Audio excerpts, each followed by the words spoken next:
Good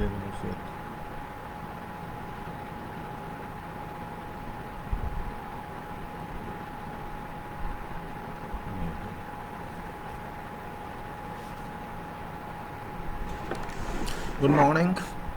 Good morning, everybody. Good morning, Namaskar.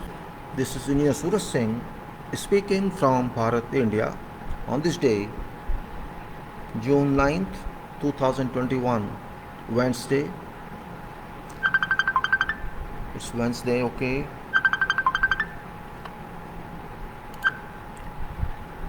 Continuation of this talk, professional talk, general talk regarding civil field engineering, COVID-19 engineer's role, designs, construction methods, contracts, organizations, communications, coordination, quality, AnnexSL, why quality.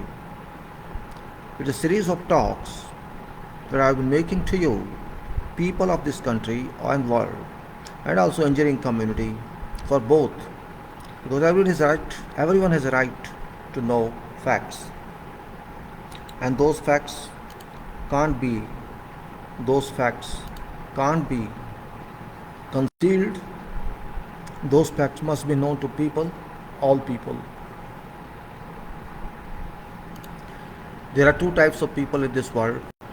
One are those who are ordinary, they just live without having any higher education basis or competency basis, and those who have some other basis with having background of educational qualification and competency. Particularly those class I'm talking of. For example, those are engineering graduates, postgraduates, professionals, chartered, also in other branches, other professional branches like accountancy, law, or whatever, where there's a mandate that they should be very well educated, like this certificate, like this certificate, and like this certificate. People have these certificates, and there's a purpose of this certificate, because this certificate means, or such certificates mean, these are addressed to people and not to individual. You got my point? Such certificates pertinent education or profession or competency are notifications to public that such person is a competent one and can be trusted with, can be relied upon. That's meaning of these certificates. These are not to individuals but to people. If you see this certificate, there's nothing written to person who got this. For example, myself, is nothing here that is addressed to me. It's addressed to unknown. This means it's addressed to people. It's addressed to public. It also tells something. You can see this certificate also. It's addressed to someone. What does it mean? It means that, I'm just closing this, it means that this person is competent. We have examined proficiency of this person, and you can trust this person as far as competency, professional work or services are concerned. That means is this. Role of that person in society, role of that person in profession, role of that person in world in general have varied definitions. Everyone is responsible. There are two fields in life which are number one, without which life cannot move. Existence is risky. Field number one is health. Field number two is development. These are two important fields, significant fields, without which I think nothing can be conducted. Health is number one because without health we can't do anything. Health, which includes safety, which includes environment, which includes every part. And engineering, which is world of development, world of construction, world of change. Health is maintained, and engineering says you have to change. Health is number one because without health, everybody knows survival is impossible. Healthy survival. mental health, body health, all healths are covered in that, whereas that is individual basis, and social health, national health, and world health, that is group basis or institutional basis, or you can say mass basis. Both are important, they have to be responsible. COVID-19, a current situation, everybody knows about that all over the world. It has been there for about more than 1.5 years, and it's very progressively moving. It has moved, it has been moving, and it shall possibly be moving in coming time. Huge. What everyone has to do pertinent COVID-19, what's function, what's role of individual, that must be taken care of.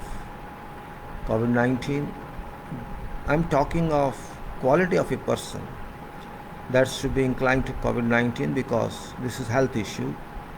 I'm not involving doctor, medical staff in this because they are doing their job very well, and they are doing very well their role, and other than that I think they can't do.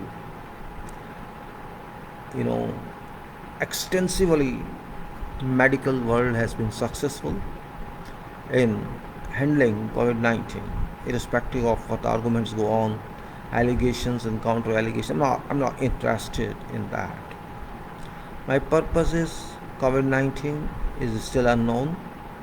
It's a highest level of mystery and secrecy that it contains, and that secrecy is still not known to world. And when it shall be known, I can't say. It's not point of secrecy or not secrecy, point of quality of handling. I'm interested about that. COVID-19, I consider it as a part of world, as a part of engineering as well.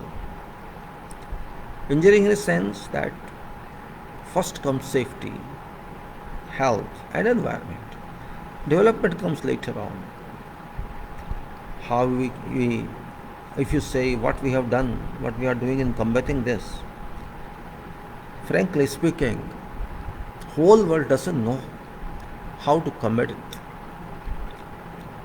Because you can combat something if you are sure of that. If I'm not sure of where is the root of this, how can I combat it? Only I can say defensive combating, maybe you may say, not offending. We are not in a position today to offend COVID-19, to combat it. I'm talking exactly what quality requirement is in handling COVID-19 as far as SHE engineering is concerned. You may say, what is SHE? Only those people who are ignorant of this may ask this question, because SHE is very, very fundamental, very, very, you can say fundamental and basics of existence.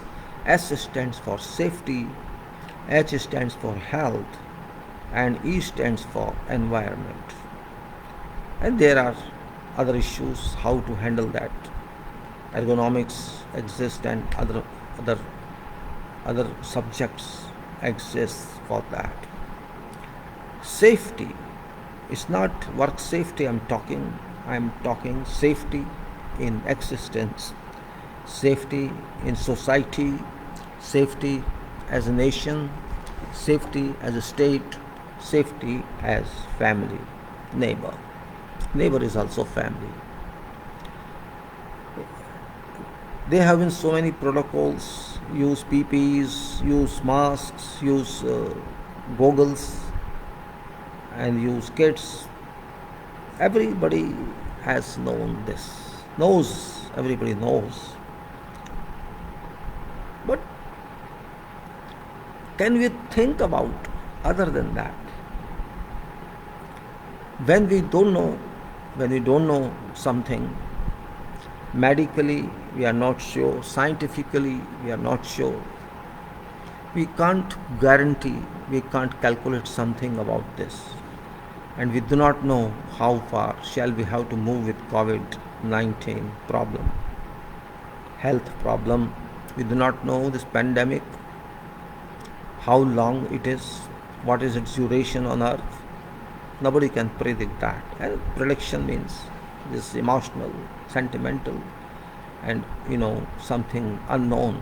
I'm not going to predict anything, but its working style, its impacting style on humanity, COVID-19 style, announces something which can be interpreted by everyone in its own way.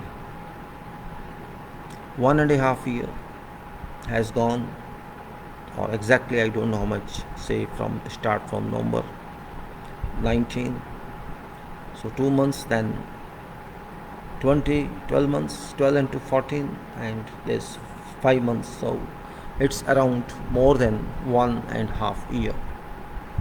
This virus, COVID-19, has till now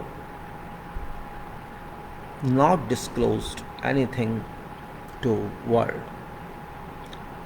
Assumptions, theories, whatever, thesis, possibilities, probabilities, scientific community, medical community announce from time to time, but no one has confirmed anything evidently. That's a fact. Means world is not in a position till now to offend it, to encounter it. We can't offend it. We can't fight with it, you can say. I should not say fight, everybody is saying fight. It doesn't look nice after all. It's our unknown enemy, secret enemy, and we do not know our enemy, means so whom we will fight with. We can fight with impact of that enemy and not with that enemy, because that enemy is not seen, is not visible, and we cannot fight with invisible. How can we fight something in darkness when we do not know there is any light, or we can't see image or existence of that? But existence exists, it exists, that is clear, because millions of people have been affected worldwide, millions and millions have died, crores and crores have been infected in all over the world, from USA to Canada to Europe to England to Far East to GCC to South Africa, China, Singapore, Hong Kong, Taiwan, Philippines. Name any country, name whatever country, and you will find that it has worked very well secretly, and we do not know anything about this. And this is also tacitly and clearly told, existence of it wherever, means it has not gone. It should be completely wiped off from planet. That is what scientist community says. That is what understanding suggests. I am also of same opinion that when something is unknown, it can move from person to person, it can move from air to person, it can move from person to air. Means it is certainly powerful, very, very powerful. So where is role of everyone? That's my question. And it's general question, what's role in your way? An ordinary person's role is to have protection from it, self-protection, and then keep on working. You cannot stay within home forever. No one. I mean to say lockdown. They say lockdown to prevent from this. I don't think that's the only way, but okay, it's going on. But ultimately, you cannot be permanently locked down. There is no way. You have to be out. Everyone has to be out. You have to move with air. You have to move with what? Just like you have to move with virus, move with COVID-19. We have to move on. But while moving on, we have to wear a cover, shield to protect from it. And they say vaccination is shield. All right, vaccination is shield. I accept. It is shield from it, but it's no solution, no end solution. So we can have vaccination shield, and also we can have in preference to vaccination, we can have first level seal, first level protection, and that is testing a person.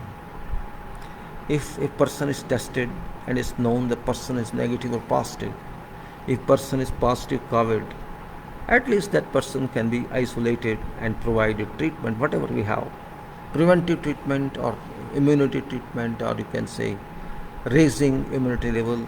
At least that person will not impact in future, in fact others in future, because that person is known as positive.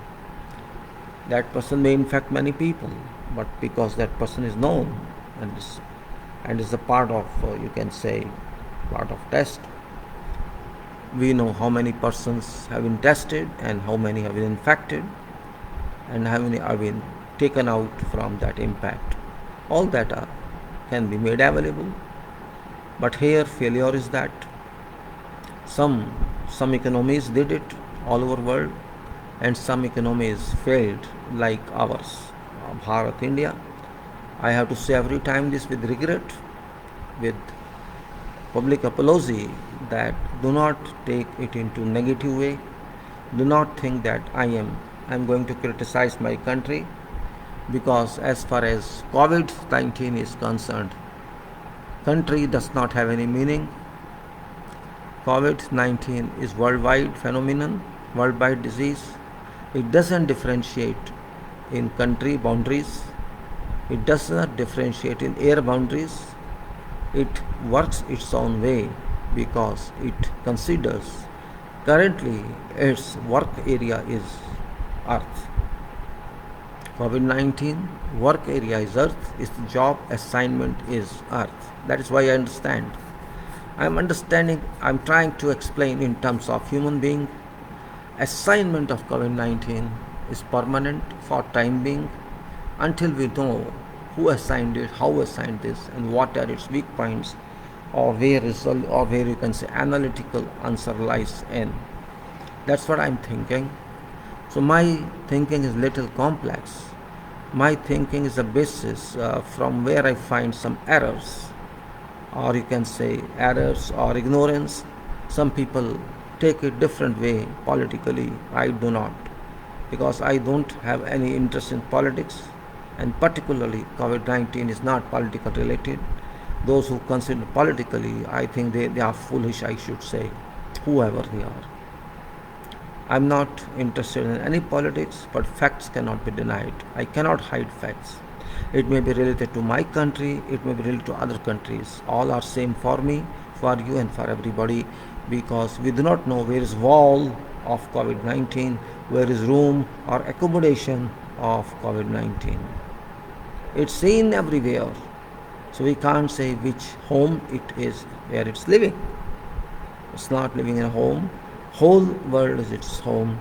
You may say this philanthropically, you may say, fundamentally, that all information about COVID-19 is very, very elementary, very, very, observation based or experience based. Vaccination program, okay, that's fine. Some countries have done it excellently well. Some countries have not done it. There are so many countries which have not done it, and we are also one of them. Claiming is one part, that is political aspect. In fact, it is not factual that we have done well. We, Bharat, India, actually delayed these activities. Even testing has been delayed for what I do not know. I have not heard any program. I have not heard any plan or seen any plan formally on records, websites of government, that testing is going on with this speed, or this is planned for testing in coming 3 months or 4 months and 5 months. Till now, I have been following this. Since I have been following this, I I can say that I am unfortunate, our whole nation is unfortunate to not to find an included plan to handle even testing, forget vaccination currently, if when we consider testing. In January this year, 2021, it was just, you can say, less than 15%, 13% something. From January, a whole month of January, say it rose to 15% only. Means we cover in this 2020, we cover in this 2 months, or let us say from March, from March, since 2020 March onwards to this day, we have gone to only say 26 to 28% testing. And you can say from 15 onwards to this level of 26%, 11% raise, that is January, February, March, April, May, and June is now running. So in five months, powerful months when COVID impacted us, we changed our testing from percent of 15 to only 26 to 28. This is very, very slow. Very, very slow, I can say. Testing speed of our country, according to data, official data, is 25 lakhs or 2.5 millions per day, and we have reached only 36 crores testing so far, 36 or 37, whatever. There are so many repeat tests also, so you can say 30 crores. I exempt 6 because of repeated testing. We are 130 crore people in this country, 1300 million, and only 30 crores have been totally tested. What about 100 crore people? That's a question which is important role for everyone to understand. You may be engineer, doctor, professor, ordinary citizen, or whatever you are, a part of government or part of non-government. We have to think on this. Why do we ignore this point? I have not heard any professor, any engineer, anyone else who can be considered important personality to raise this question. It's very much part of engineering, it's very much part of analysis, it's very much part of social sciences, it's very much part of social safety. We should know status of that, because testing means we can know how many persons are still there who are infected. If we have only data of 30 crore people, or 25%, you can say, people, we do not know about 3/4 of people. We do not know details about 3/4 of our population which has not been tested. On what basis we can say it is normal and we are offending COVID-19? This means we are not offending COVID-19, we are generating impact of COVID-19. Because suppose, let us say, these 3/4 people are 75, 100%, 100 crores, these 100 crores people, even if they take 5%, which is the minimum yardstick, let me get 5%, if we test these 100 crore people, and if we find minimum 5%, which they say that is normal, this means 5 crore people must have been infected. I'm just imagining, hypothetically, though I am sure it is 15 to 25% those who are impacted by assessment. According to my assessment, out of these 100 crores, those who have not been tested, 100 crores means 25% must be infected, 25 crores must be infected. That is imaginable, but it depends. If you consider past records, we have gone up to 25% positives out of those tested. So let us take for our understanding how to concentrate on this, how to include our role of calculation. It is calculation role, it is contemplation role, it's a part of safety health engineering. You know how many people are in problem, they are not safe, that means is this. So how many people are not safe? This is a point to be very clear. How many people are not safe? So 25 crore, let me consider, out of 30 crore, 100 crores. Okay, so 25 crores. And government record says out of these tested, they say about 3 crores have been, let's say 3 crores have been positive. 3 crores they say positive, and I say 25 you add to that. So it is, I'm considering government data as genuine here, though it's not genuine. I actually, if you see, government data is about half true. Half true. So if I take half truth, this 3 crores means 6 crores or 5 crores. So 25 plus 5, 30 crores. Total infections could be 30 crores in 130 crore population.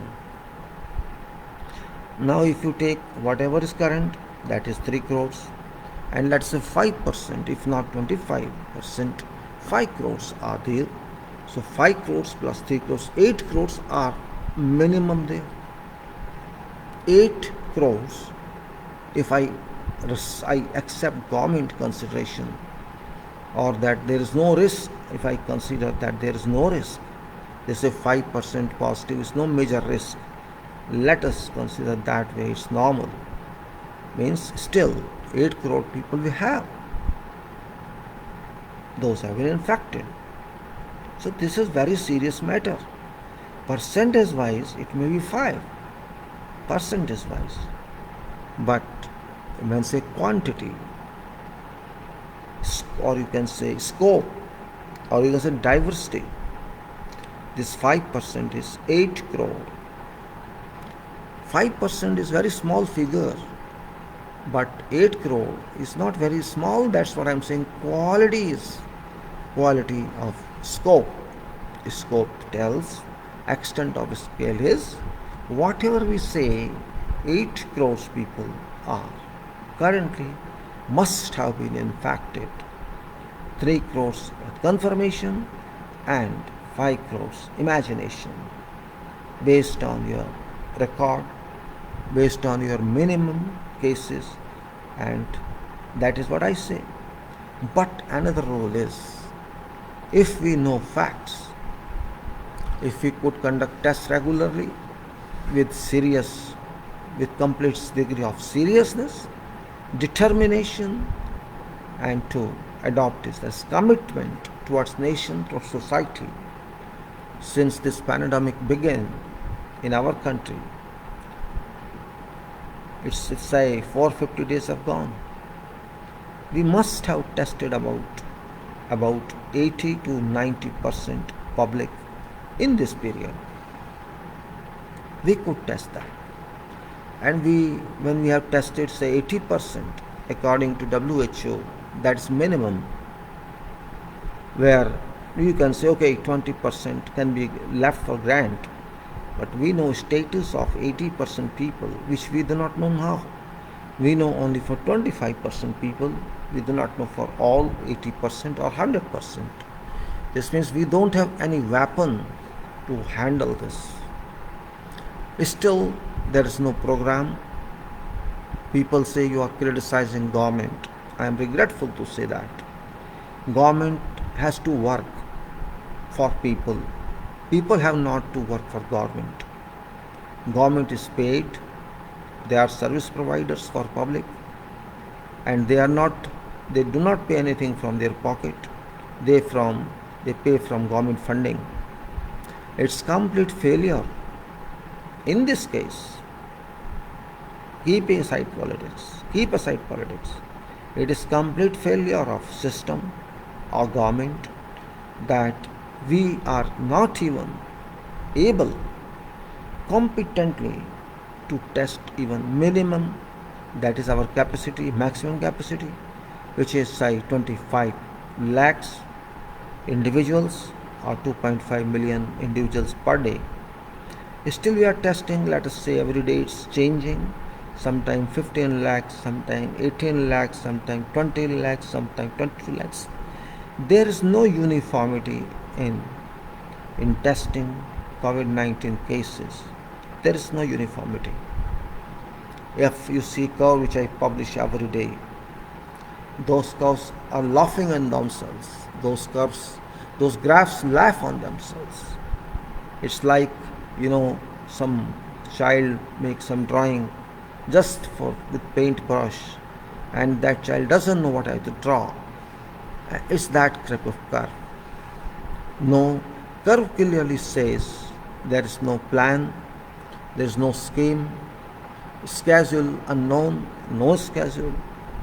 Government does not even tell that this data is reliable, whatever they have done. So if we cannot do testing in first level, at first point, first level testing, how can we know problem? That's my point. Secondary vaccination is something else.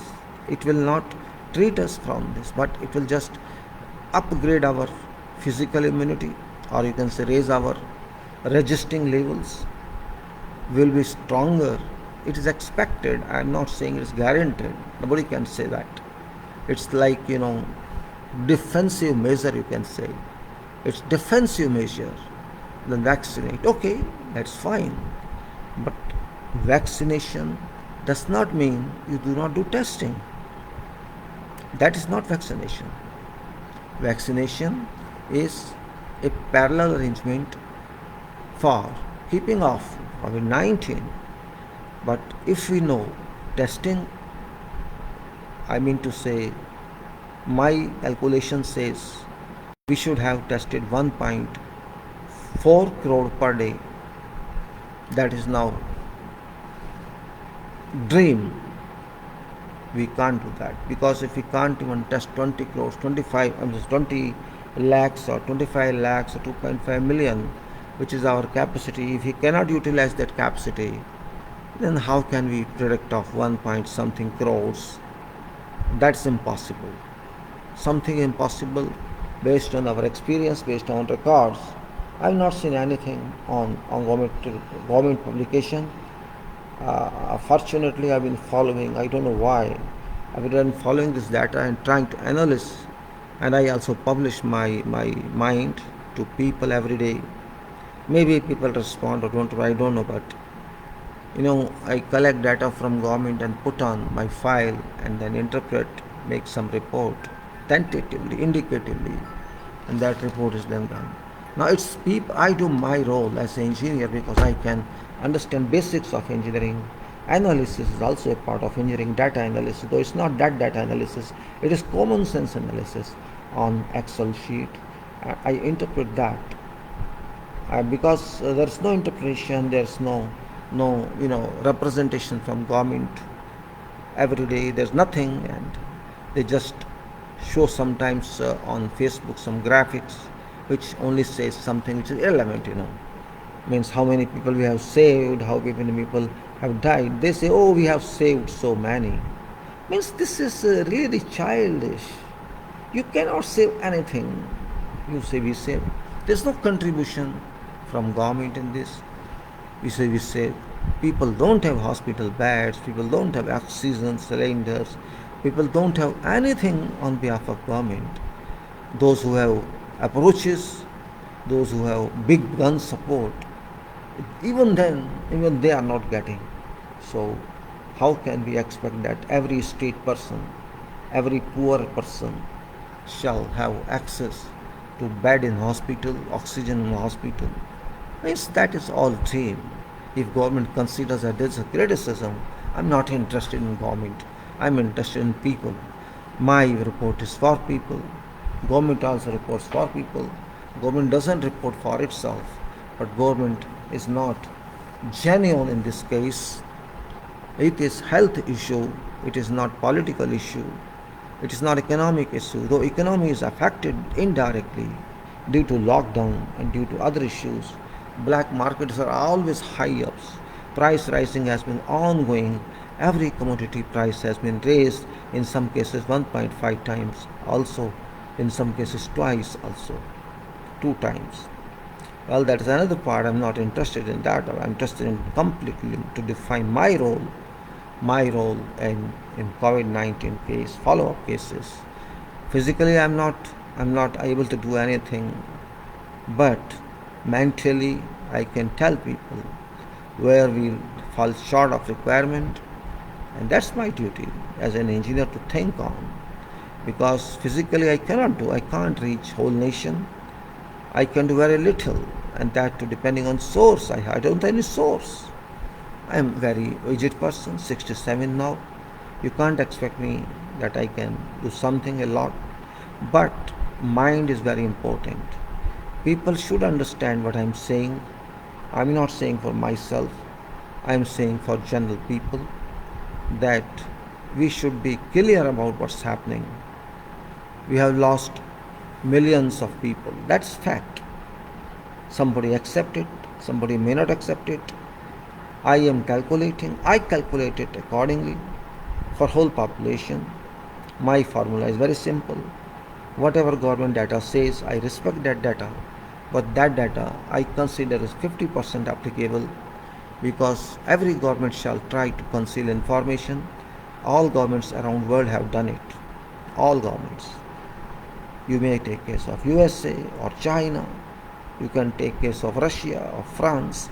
You can take case of our country. Every country does to some extent hide these facts. So although it's more than 50%, I'm saying, but I consider only half. And what I do, whatever data government gives, whatever data, cases data, deaths data, what data they give, I simply multiply that by 2. That is because this data is applicable for those who have been tested. So about 30 crores to 36 crores people. Every day report comes and it's updated by me just to form some kind of database, because government removes that report every day and replaces by current report. So it's not possible to find that data on government page, that website. So better is to make your own data. So I make it, and I use equation that for those tested so far, their numbers, they give this data. This is twice government publication, and how much total public 130 crores would give. So that's mathematical solution. Mathematical calculation is very easy. That say 35 crores give so many deaths. I mean, whatever deaths is the double that, so many deaths so far. So how much 130 shall give? You can find answer. So 7 point something is coefficient now. If I consider half truth, if I consider full truth government report, which is not possible, so it will be half of that coefficient. So 7 point something. It varies every day depending on number of tests and population. So you can say if government says 1 person has died, I would say 7 person have died. That's a fact. There's nothing secret in that. It's mathematical. Where I use this result of government as a unit to calculate those who have not been tested. That's the major part. So if record says 1 has been infected, I would say 7 have been infected. Do not take it otherwise. This is a fact. Even if I say I don't double it, I say okay, government data is absolutely genuine. 1 has been, I'm not going to say I don't multiply by 7. Then I have to multiply by 3.5 even then. If not 7, 3.5 are there, because you did not include those who are not tested. That's the point I try to clarify. No imagination, no claim, direct calculation. It's an important point. This is called quality calculation, quality understanding of data. We say quality required everywhere. Yes, it is required everywhere. And this is also on COVID-19. Quality is required. And that is here what is required. That is here what is required. My calculation says, it's not my calculation anyway, it is calculation. Some people don't understand criteria. Some people don't understand what is engineering behind COVID-19. COVID-19 is not electrical engineering or mechanical engineering or civil engineering. This is human engineering. How human related to that? It's not affecting factory work. Of course, factory is locked down, but there's no direct relation between COVID-19. Yes, it has got relation to environment. That is true. That is different world. We are dealing with the way we have to clean ourselves. We have to keep our city clean. We have to be hygienic. We have to wash our hands. We have to keep, we have to take bath. That's all safety engineering. That's all health engineering and environment engineering. That is known. And if you don't consider that what engineering, if you don't consider HSC, you don't understand the meaning of that, I can't help it. It's not civil engineering affected by this. Yes, there are some procedures in civil engineering which may be affected because civil engineering activities are group people activities, are not individual activities. When civil engineering construction goes on, hundreds of people work there on certain activities.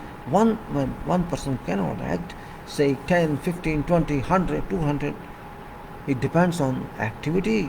How many, say you engage 30% on concreting at this point, there may be some other activity going on somewhere else where 10% are active. So there it is affected indirectly. It affects indirectly on engineering. It doesn't affect on engineering design until we know how COVID-19 behaves, how it does.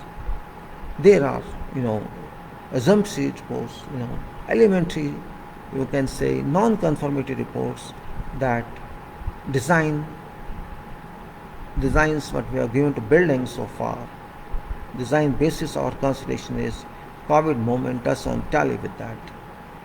COVID moment, though it's unknown, but if we assume that it can move through sanitary system, this particle of COVID-19, 0.0002 mm, lighter than dry clay particle, this can move through sanitary system, it can move through water system, or it can move through sewerage system.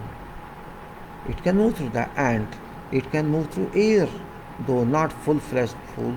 It is aerosol suspension in air. This was not clearly known, and is still not clearly known, because it is only saying, and people, those who are infected while outside, and they say it's been infection by aerosol. That's what scientists say. Others say, and if you say engineering wise, I can think, yes, it can happen. Maybe it's not permanently available in air, or it's not generated automatically in air. It can transmit through air to someone else. That's practical. That's practical question, practical consideration. It can infect through aerosol. Generally it is said, maybe you know well, that once you sneeze, you release certain particles of aerosol, and if you are infected one, you shall release 3,000 aerosols in air. 3,000 aerosols will not stay in one group. Once you sneeze, they may, they may spread in some space at height of 1.5 meters, say, 1 or 2 meters, say, and they will automatically move subject to direction of wind or breeze, and where they drop, nobody knows, and how many hours it will take. Generally they say it takes 5 to 6 hours or more. It may take more, or maybe early drop happens, and if by chance somebody infects that person can contract COVID. It is this type of engineering. Means you have to think of in multi-story high-rises, buildings. These are all engineering part. We provide sanitary stacks for soil water disposal, and those common stacks are very prone for allowing or promoting movement of COVID particle. This in-depth understanding people don't have. This means this shall affect our designs. Practically speaking, just like in a house which has 2 or half story, one stack is provided and there is no chance, because in those houses, first of all, very small population live. But when you consider multi-stories, high-rises, or such areas where are so many congested people in slums, such there may be water shortage also.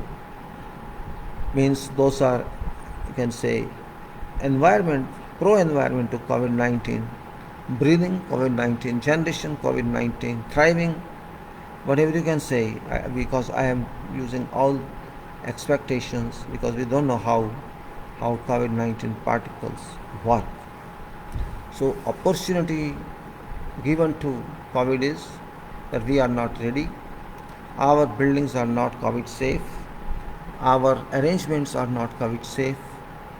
Only we can think of at this stage how to take precautionary measures, how to resort to defensive systems. I am saying defensive, try to understand why I am saying defensive, because we can't offend. When we do not know something, where someone is located, we cannot offend. We can only defend ourselves from known impacts of COVID-19. This point we have to understand.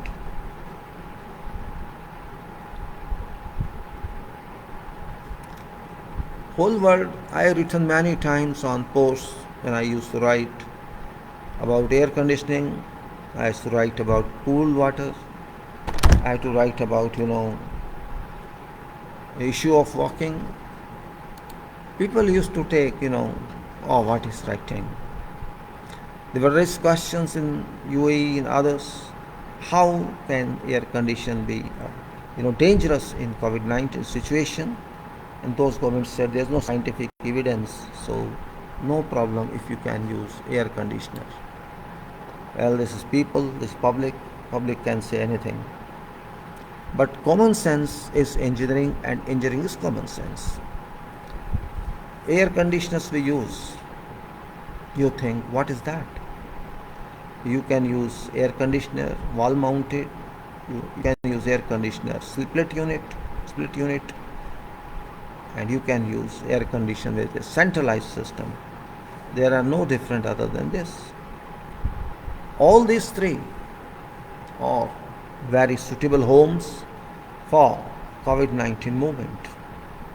Wall air conditioner, which can even suck sand particles, which can suck water particles under its force, compressor working or operation, whatever.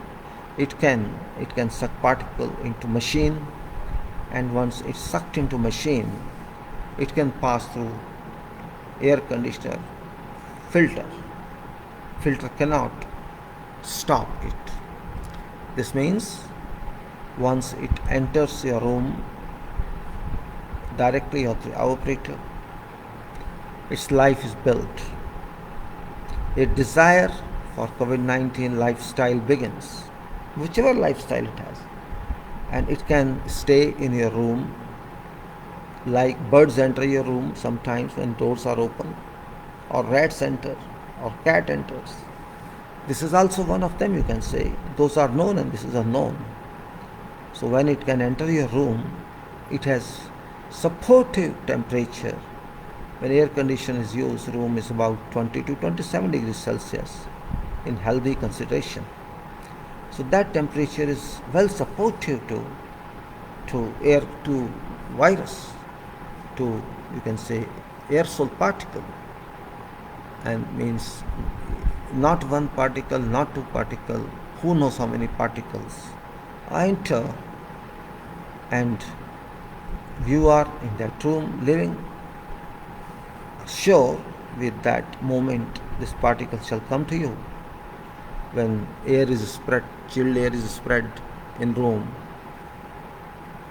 it's not very fast in its moving speed, very, very slow, and this particle enjoys that journey in room, maybe 10 meters or 15 meters or 5 meters, whatever journey, these aerosols with that cold wind, chilled wind travel.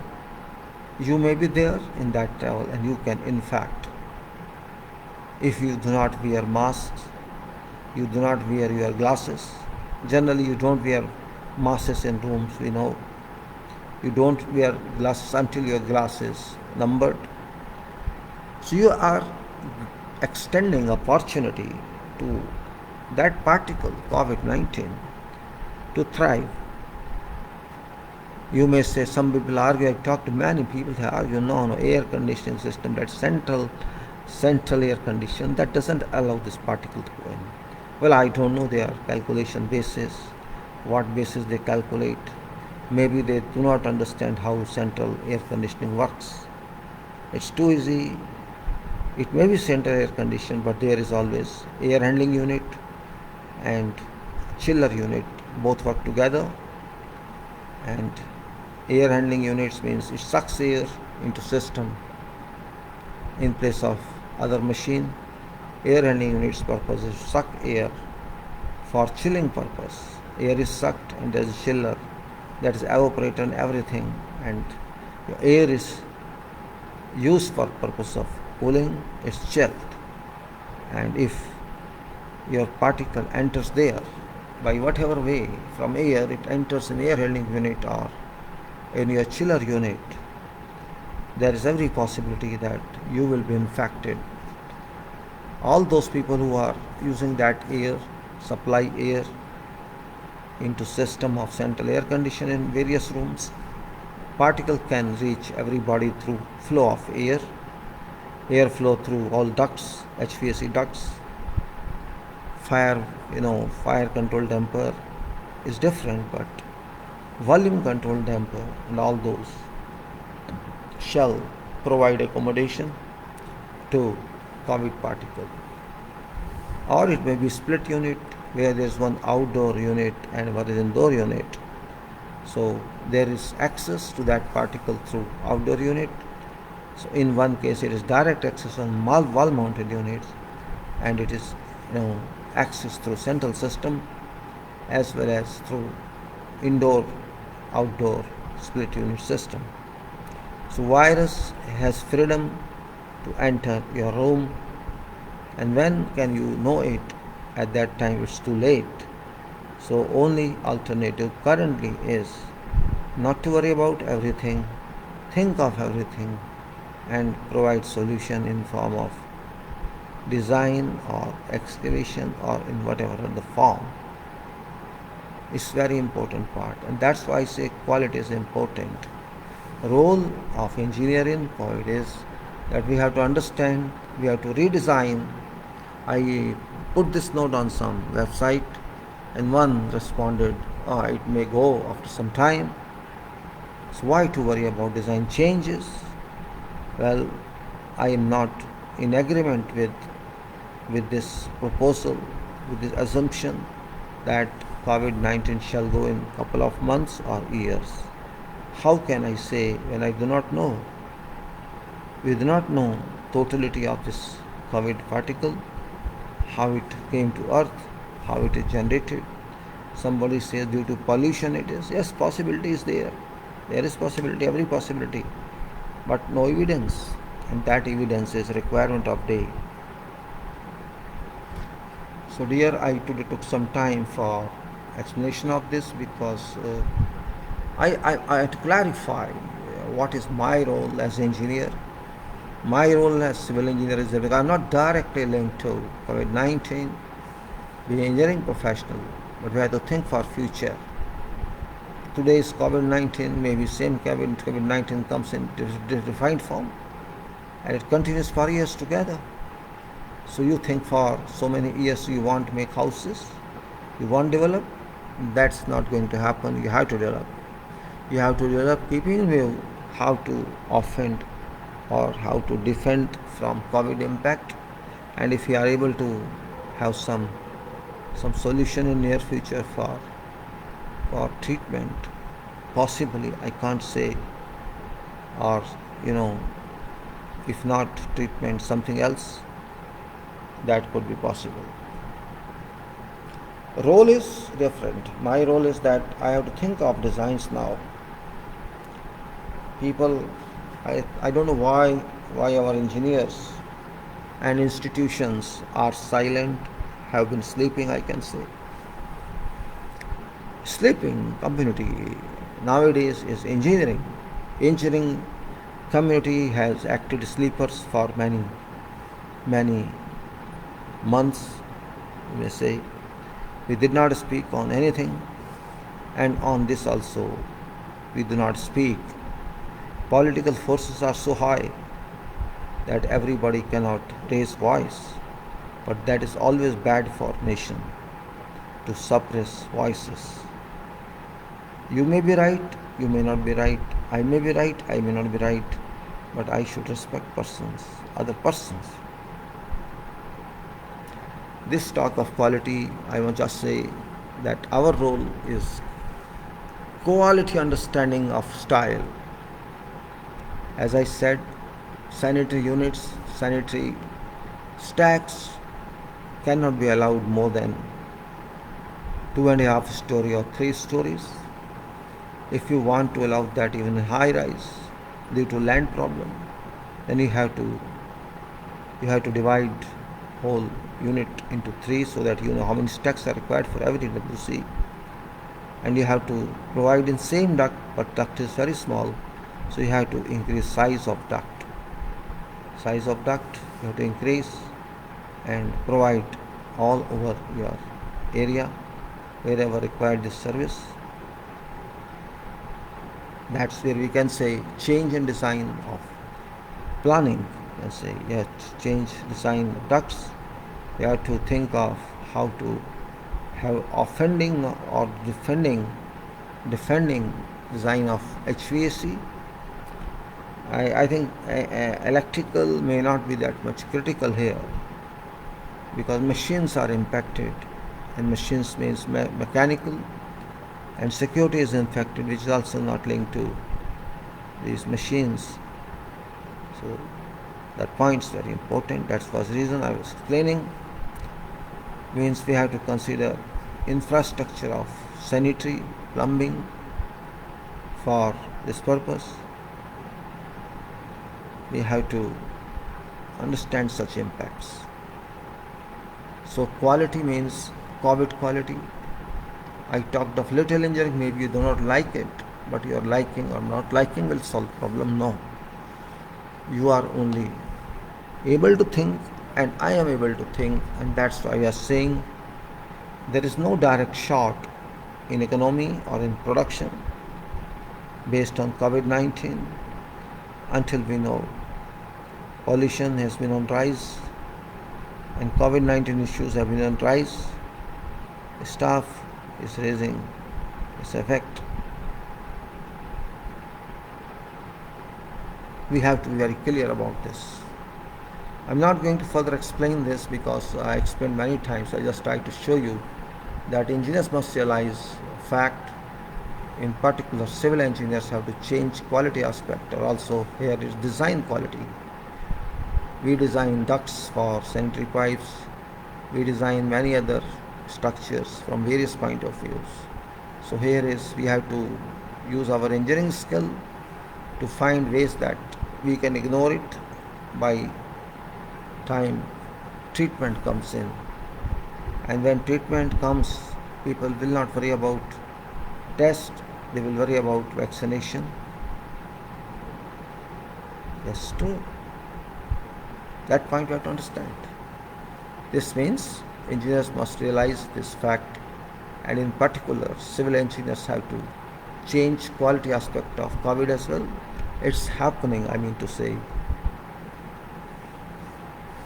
Design of structures have to change a little to accommodate those ducts, and we have to see what else we can do. Can we stop buildings more than 3 meters? That's not going to happen, but we have to think of land quantity and how it will be seen in future.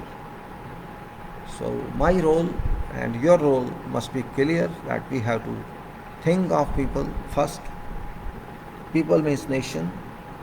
We have to teach, or we have to find some text to teach them, and that text is based on experience. And that is experience I'm talking of. This is not sleeping experience. This is real experience. We have to be clear. So structures will be affected, as I said. Maybe we have to increase.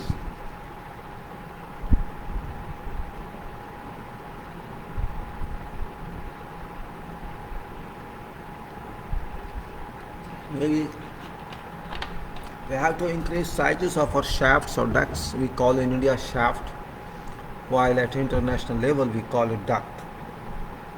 Where sanitary pipes are installed, because we have to bifurcate or trifurcate, or how many times we have to change, maybe alternatively or maybe in series. Means if it's say 15 story and we have to install in place of one stack 5 stacks, so we have to modify size of duct. And if modification of size of duct goes on, this means it shall impact design of planning. That point we have to understand, and also to how to this will help in circulation of virus in circulation of virus in plumbing system, and also same time our water supply distribution. And then we have to think of sewerage also, sewerage, and how best we can open we can store for other engineering issues. Till today we don't have any guidance, we don't have any input, and whole world is that no input, because panic is going on. Panic, it should not happen anywhere, shouldn't happen anywhere, but it is. Panic, actually we are in a state of panic, and panic means loss of mind. Abuse, you can't solve problem yourself, that's why you are in panic. I am in panic, everybody is in panic. That we have to stop, we have to deal with accordingly. And this will impact construction, as I said, it impacts construction. You cannot keep all workers away from each other when group activity is done. And you cannot expect them in very hot sweeping temperature.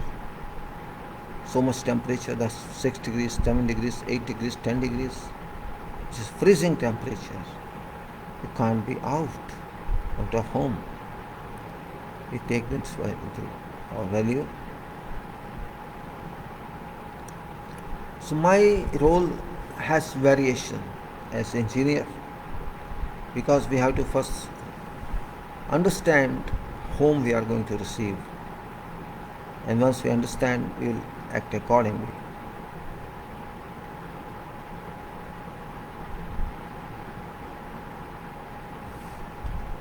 Now I think we have done good talk on COVID today, slow and pointed one.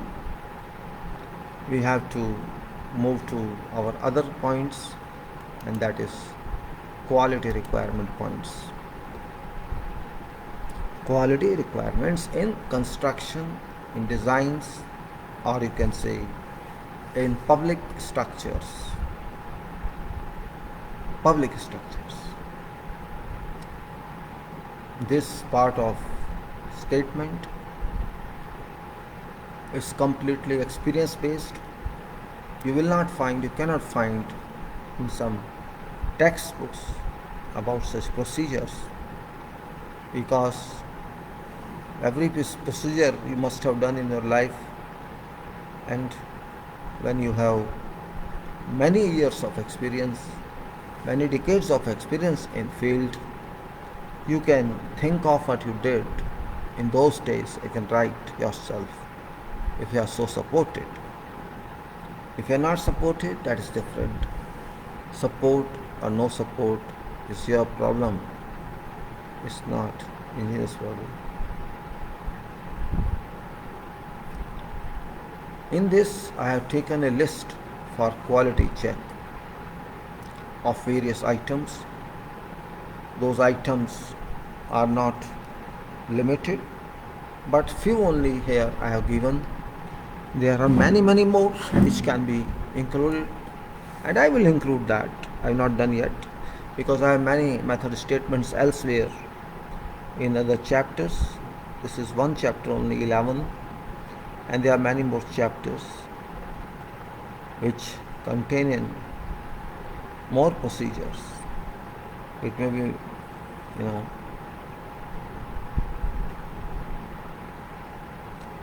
it may be 1, 2, 3, 4 or whatever. In this case, if you see how many checklists I have given here without concrete pour itself is about 27 checklists. Concrete pour is separate because I could not mix up all. So 27 are these, and total in this are 48. This means remaining are concrete pours, but these are only that I try to collect. I will collect more few which are also important, like fast track of building, where precast elements, hollow core elements are used. Those are party, let's say, quartz 1. That's important point. And based on same,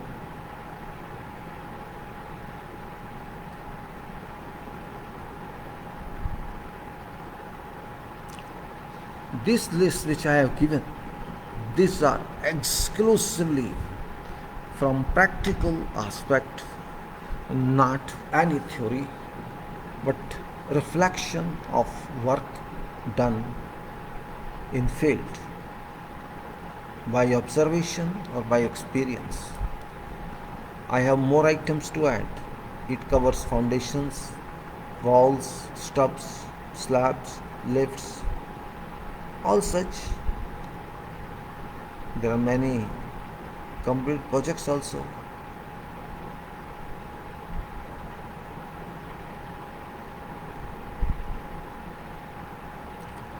These items are simplified and very crucial. I have explained many, and I shall explain many too.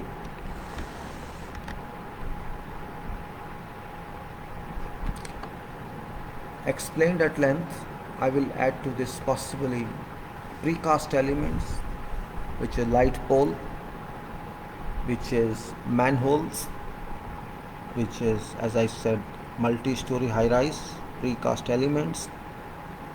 These are in my mind. I will add them, these 3, maybe more. Thinking means what is specific for drainage system.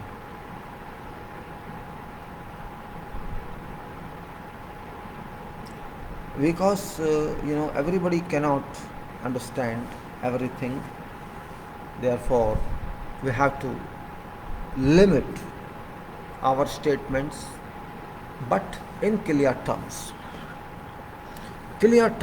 clear sequences, because we have to add quality to our product. And what does quality mean here? That's also we have to understand, and we understand, and that is procedure first. And procedure means quality. If procedure is defective, it shall be defective for many hours a day.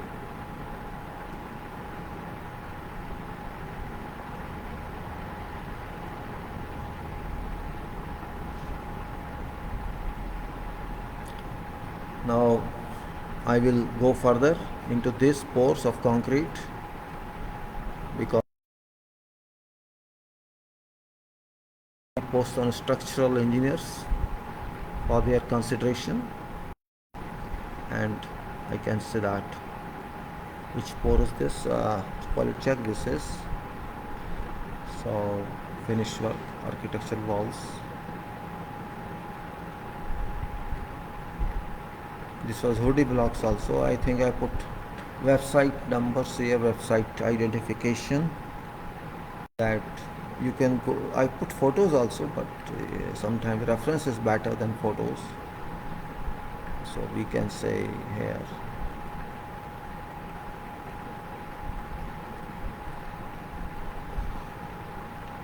So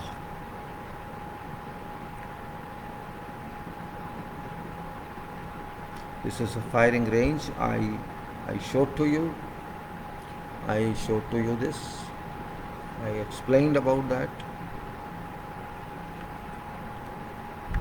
Swimming pool I discussed with you last time,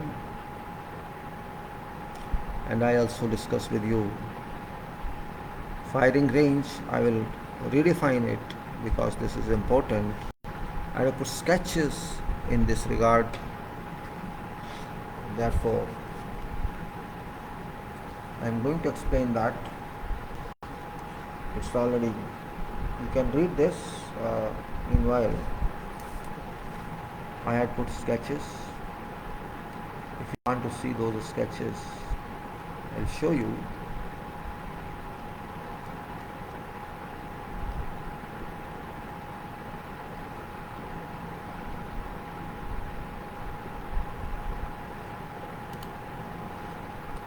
It's very important project.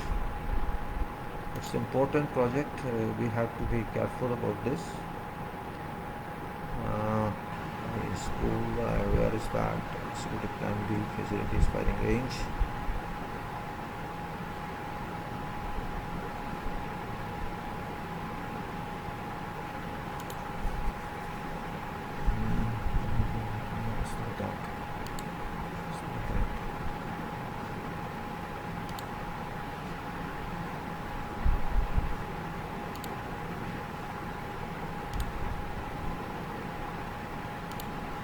Okay, I'll be back in 10-15 minutes, and you can meanwhile go through this, because this is a complicated building, a very expensive building for training. I'll come back to you in 15 minutes, no problem. Hold on please. Meanwhile, you have chance to read this, and that's also an important chance, because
talking about, I was talking about firing range, shooting range, which I explained before also, but I think made me clear 100%.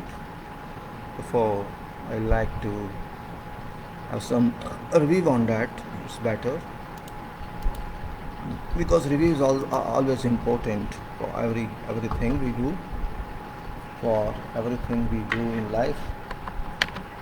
Review should review is a continuous process of everything to understand. It's continuous process. It must be understood very well. That's point you can say. Concrete pour step column we had done. Then I think I had gone through swimming pool, right? This is RCC column concrete pour. I think I did it or not, I'm not sure. Wall concrete pour.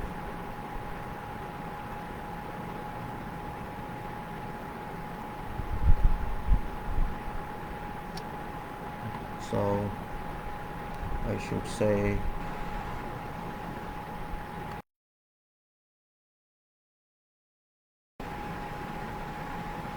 we're doing pour, so RCC columns, and before that is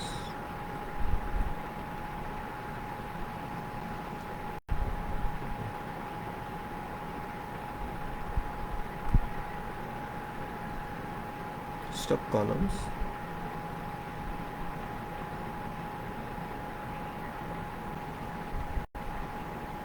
Footing we are done. Construction target puts, yes, it's that. Yeah, I was talking about this we did yesterday. This was the swimming pool. The swimming pool we talked of yesterday. Swimming pool, which we talked of shelf. A swimming pool shelf we talked of. We talked of shelf, deep end, and base at both ends. We talked of this. So we had completed swimming pool. So water tightness was explained. Water tightness, which is also very critical, and possibly engineers are not clear about that. But water tightness, we must have a program for that. It is conducted according to, of course, BS as well as EU. It must be same in both cases. It's water tightness testing that evidences that there shall be no leakage, there shall happen no leakage accidentally even from concrete. At that point we must clearly understand that water tightness is something we have to take into our consideration. Without water tightness successful test, RCC structure cannot be accepted.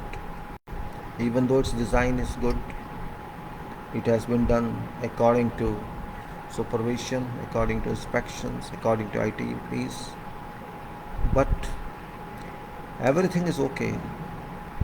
But even then, if water tightness doesn't succeed, that is clear meaning that in future water would flow out. That's point. We have said, okay, design is best, our inspections are best, checking is best, everything is best. The why? This means concrete is not best. So simple. Concrete should be watertight. You cannot say steel is watertight. Steel is watertight, but concrete here is the main factor because steel bars we have, we don't steel plates. Water tightness. Water can move through concrete porosity. Everybody knows that concrete is not 100% watertight. And if there is leakage seen on reservoir or on RCC, that raises a question mark. It doesn't indicate a design is bad. It depends on investigation. You cannot say design is bad or work was bad. But there is something that is bad. either design mix of concrete or mixing procedure of concrete, or there is some lapse on part of laying or parts of placing concrete, that application of vibrator or some other reason, void formation, or concrete is not fully densified or fully compacted well. Well, that is different, means these are all reasons we give which we don't care for non-water retaining structures, because service is required and service non-water retaining structures deliver. But air services, reservoir containment of water, reservoir of water, water is reserved. It may be in circulation or it may be stagnant. Whatever be case, water tightness must work. Water tightness guarantees that, procedure of water tightness guarantees that this shall be successful in future, because this test is not 1 day or 1 hour. There is a procedure for this test. Autogenous healing is applied after storing water depending on heights or depth, how many meters we have to fill a day, and how many days shall it require to fill it, and then to test it in number of days. And then we have to note effects of those tests, and if those test effects are known, then we can mark those areas, because if water is internal, external there is no water. If there is leakage of tank, it shall be seen on either surfaces, means backfilling has not been done, that shall be done later on. This means is that. That's also one point. In some cases people have used specifications, or sometimes even specifications miss some points. Writer may do his way, specifier may do his way, but that is not right, because we are going to test water tightness of concrete. So there should be no backfill at that point. If there is backfill, how can we see where from water is leaking? That's my point. Water tightness test is very professional test. It considers everything. Means there's leakage or no leakage. There's a system, there's a formula, how much water should be lost in so many days. That formula I showed to you yesterday. That is 0.00005 cubic meter of total cubic meter of water. Not more than that, there should be loss. If more than that there is a loss in whole body of water, then you have to be very serious about it, because how to solve that problem. There is no other solution except to take out testing water. You must have some agreement with supervisor or consultant how to repair this, because this is there's nothing in this.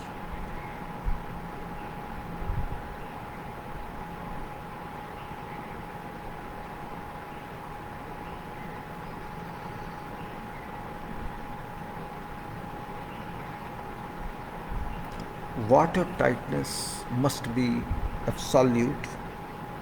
No need of repair for leakage, but even then it happens. It may be small swimming pool, or it may be big seawater basin. Everywhere function is same, objective is same, that water should not go out of pool even by evaporation, but that is beyond control. Otherwise water should not go off pool, where fiber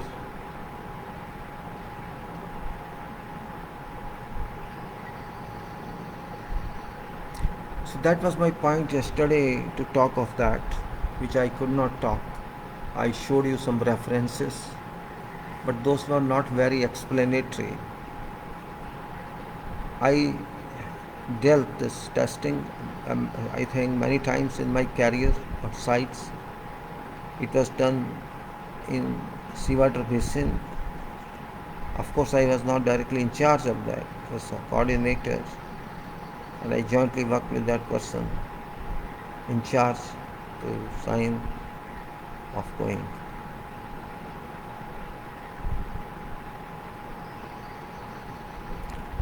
So we have to be very careful about water tightness test. I will have a discussion of this test in seawater basin when we reach that. Now I am moving on this. You have gone through whole swimming pool activities from excavation to blinding, waterproofing, and then base slab preparatory works along with balance tank, then preparatory works for walls around periphery, and after that slab for slab for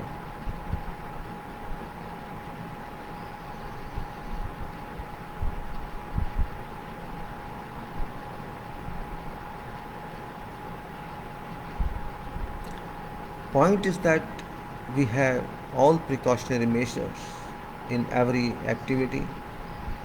We did very hard work, but water preferentially always. There are so many locations in holes of rooms that you will not get result as you expected, and it happens. That's why there's code. You can't expect water to stay when evaporation happens. Some water will evaporate, that we have to know how much water has evaporated, and then we know what level has fallen because of evaporation and leakage. Some level shall fall. Total level fall is there, and what is fall due to evaporation, that shall be deducted from total drop.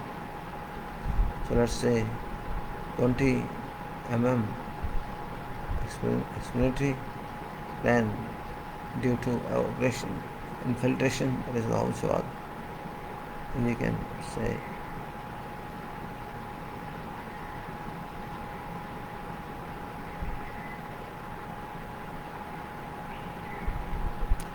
now tightness cannot be assumed, it can be tested only. And if you have an opportunity, I suggest you better involve yourself with that testing. It's interesting, it's boring, but it gives you some knowledge. Evaporation, how much happens, there's no such formula to calculate out, because tests shall be conducted for number of days, and number of days in hot weather condition operation. So total loss of water is not evaporation alone, or you can say it's only part of water lost, that we have to check how much.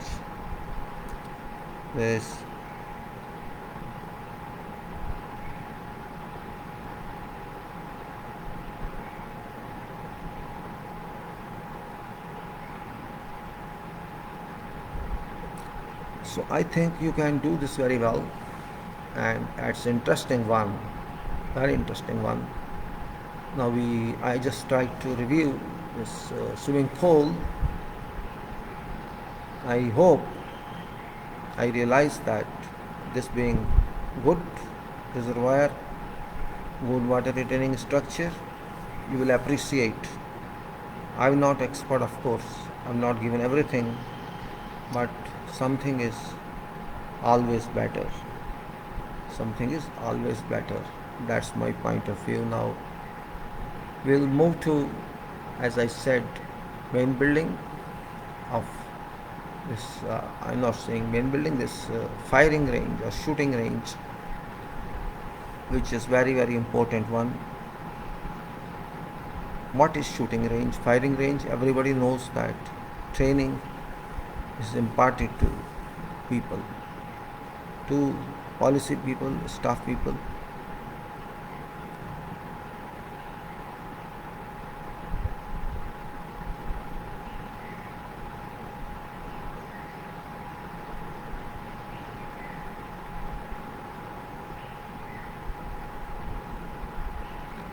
Water tightness is over. I'm going to shooting range. What is shooting range? I'm saying 300 meters at 25 meter wide range with 3 number target with some blood trap chambers.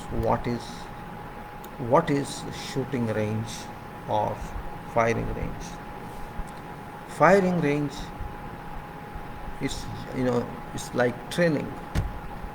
We we train our military personnel about how to operate long distance rifle range, or you can say firing range. It's firing after all. If it's long distance firing or short distance firing, it's firing.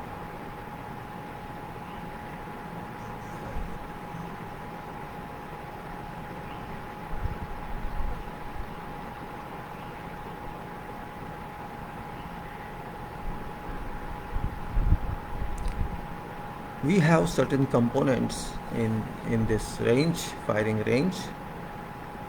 These are very, very important one. These components, and what are these? I will like to say, let me see where I'm going. If I can open that one, let me see how it works. Open it, general records, firing range.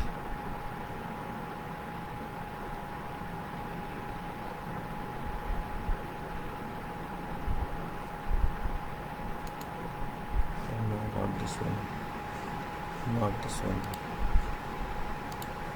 I have to find something. My God, that's the problem. Open that.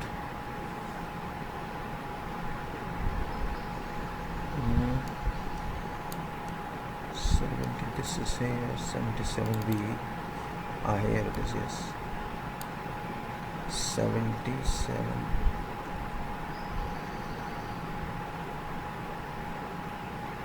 One sketch is this. No, it's not that. Which sketch is that?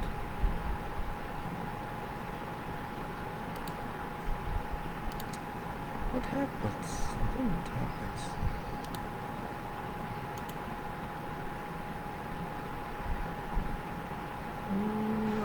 I'm wasting your time. I'm really sometimes.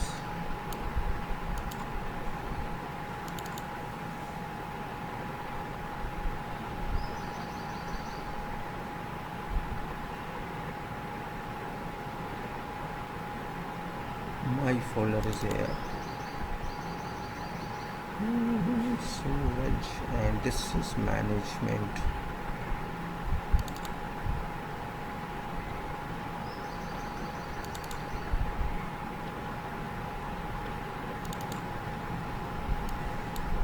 Let us see if I can hear something.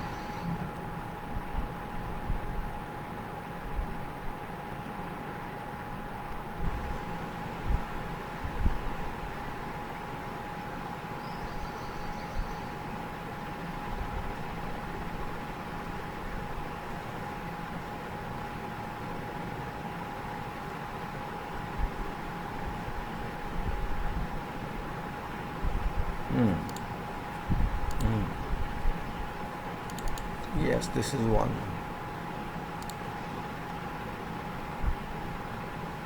You see this sketch. It's explanatory one.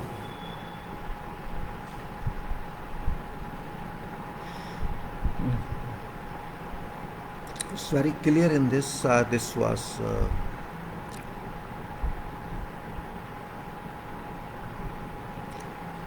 this is whole range.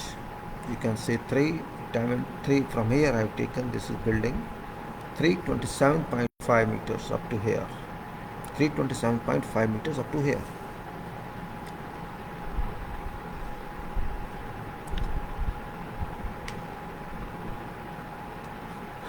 And its width is 25 meters here. This is wall to wall. So 327.5 into 25 meters.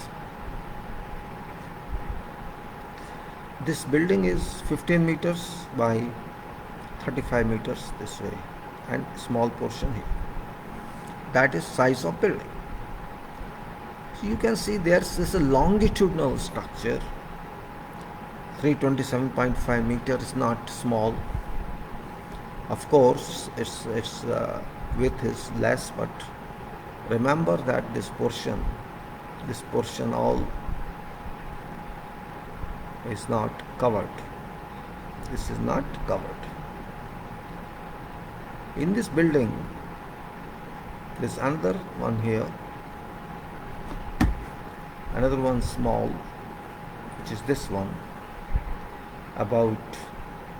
This is about, you can say, pistol indoor range, 20 meters. And then this whole firing range, or you can say actual range. This is pistol range and this is firing range. When you start from here, you can fire up to this about 300 meters where bullet trap chamber stands. This is for indoor pistol range, this is for outdoor rifle range.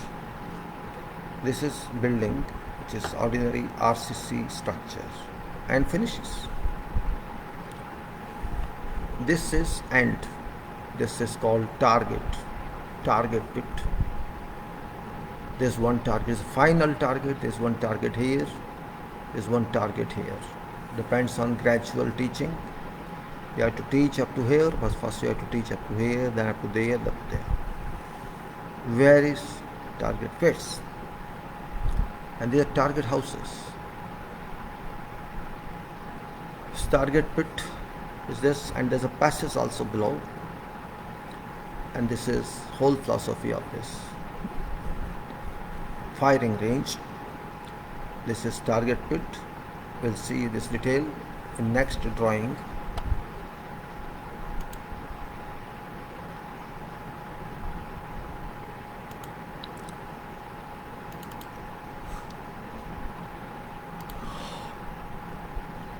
You can say little explanatory, more explanatory this is.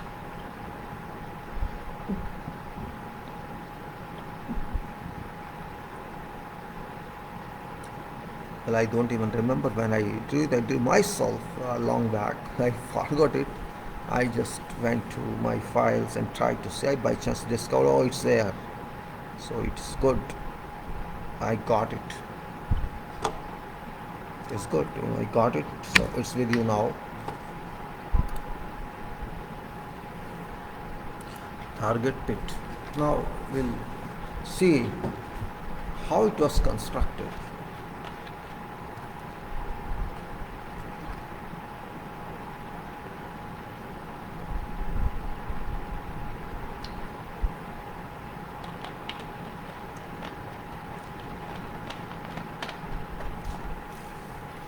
You can see here, this is plan and this is elevation.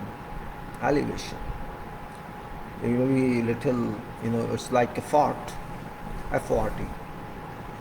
You can see here, this is inclined slab or bullet trap chamber. This is here, and this is vertical wall, of course, and these are walls. Here it is. You can see this is big structure having wall here.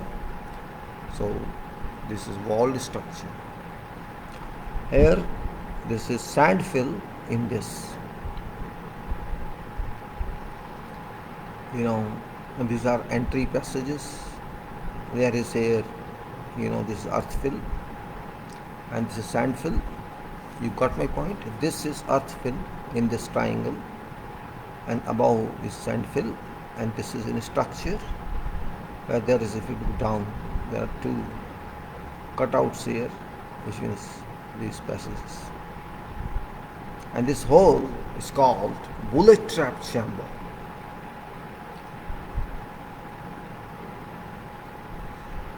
Purpose of sand. Purpose of sand is to dampen, to digest bullet. Same this target pit. Actually this target pit is 3, that is here.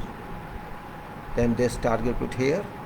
Number 2, same design here. It's like a tunnel this is, and this is, these entries. This is a tunnel. In that case, if you see here, this wall, you see, as you go from main building, this height of wall, this is called baffle wall, that rises, then go concentrated and go rises. So this is about 100 meters each. About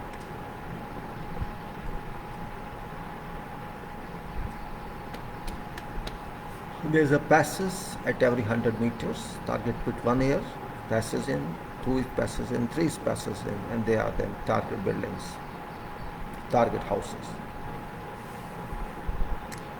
This wall up to here is 4 meters high. This is 6 meters high, and this is highest one, maybe 9 meters or 8 meters, I'm not sure. This is called plan and elevation.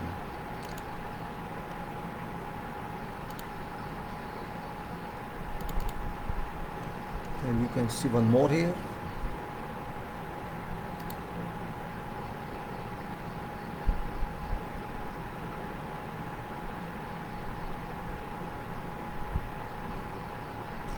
I think it's almost same except elevations. So here I can put off this sketch.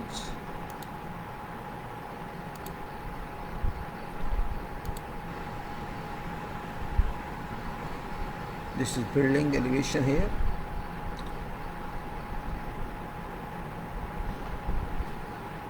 I think not more than this to get clarified. This is more than clear. More than clear. This is RCC structure. This is also RCC structure, and this is RCC baffle wall, and this is also RCC baffle wall. This all is RCC. The slab is RCC, wall is RCC, wall is.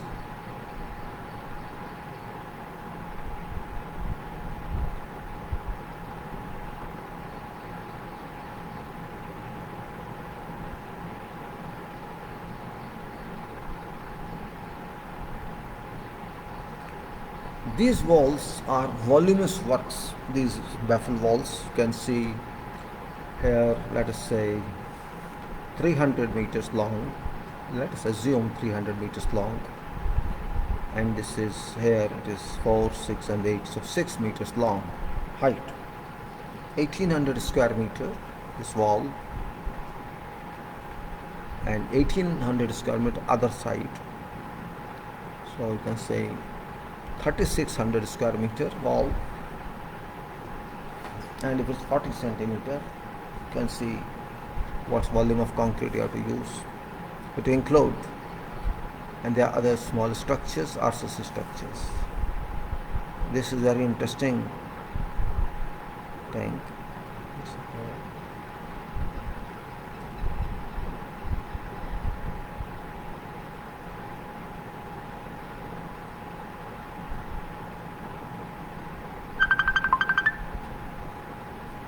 This wall is very much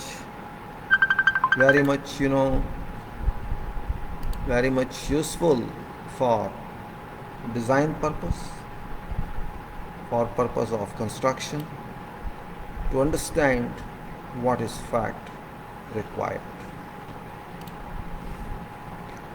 In this building, I should call it building, though it's a shooting range and firing range. There are many components. You can see this. There's so much here in excavation, and there is also so much here in excavation. There's so much here in excavation of this wall and this wall, and then excavation of target pits and some chambers here. Houses, chamber. Then there are gantries at various lines. gantries.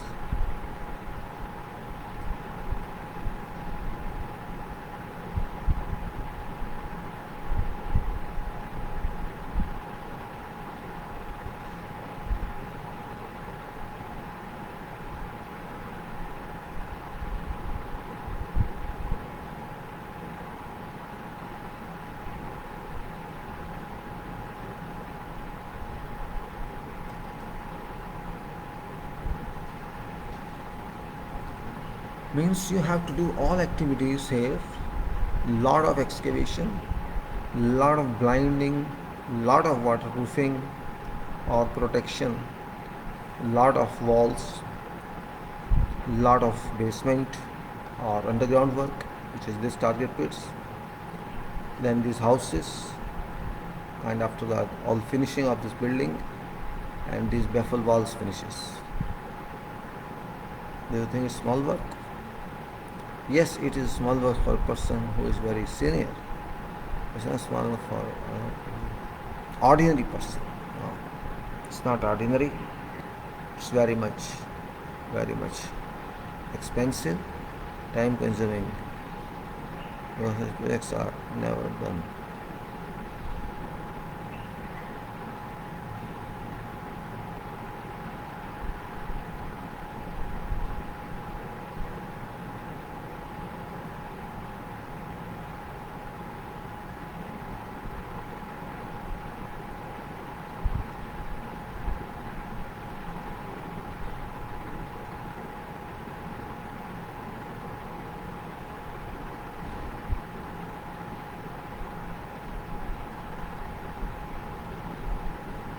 Once you understand these activities, you understand these levels,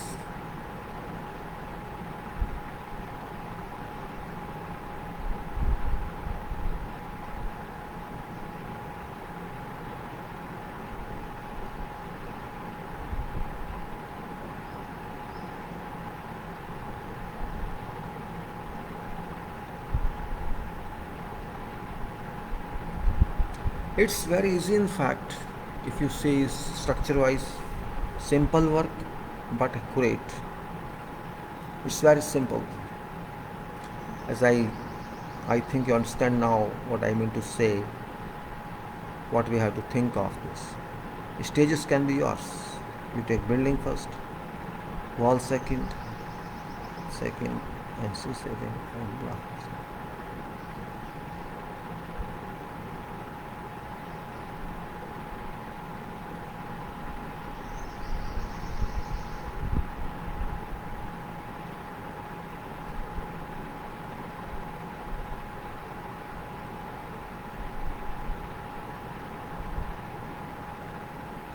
This is very important topic I am discussing with you, and we can now continue to discuss this in its theoretical form. What is that?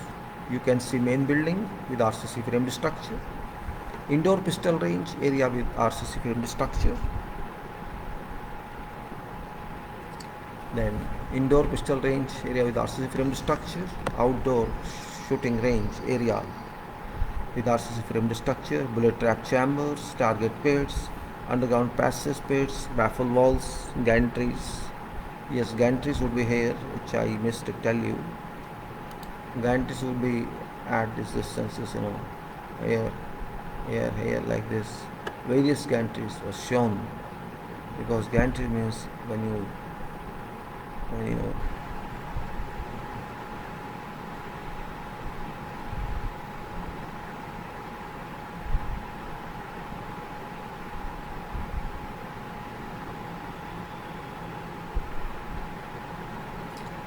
we have to one by one, these gantries are very important, that I said to you before.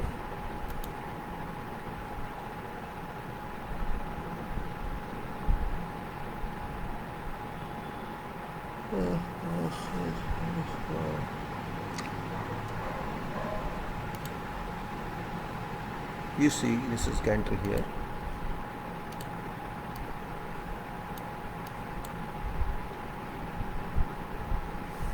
This section, if you see here, you will find a lot in this. You can see this section. Boiling waterproof ply cladding 40 thick. Boiling waterproof BWP means boiling water would not damage this 40 thick ply. 40 thick means heavy ply.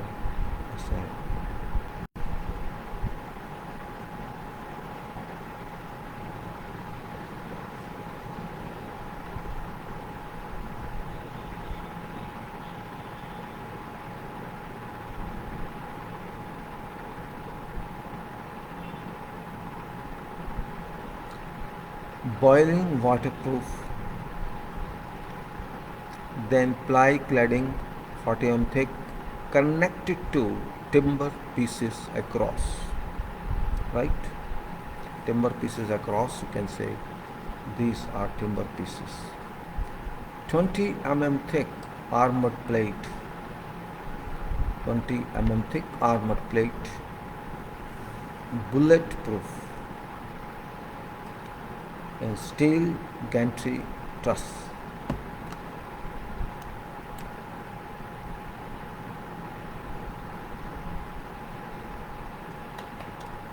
You can say spliced forms, one end fixed by bullet and other end moving on PTFE bearing.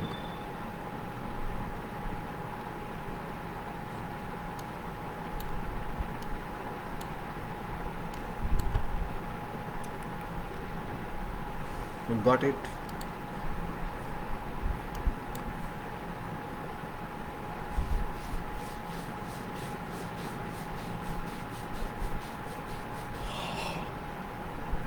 This is a steel gantry truss in splice forms, one end fixed by bolts and other end fixed on PTFE bearing plates resting on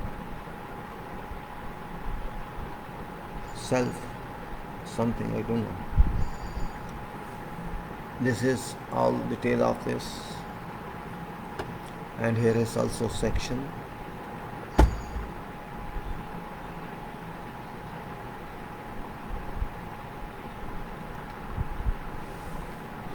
This is basics of this main part.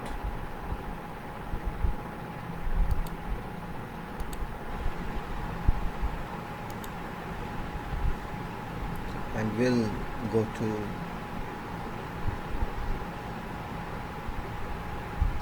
further information on this.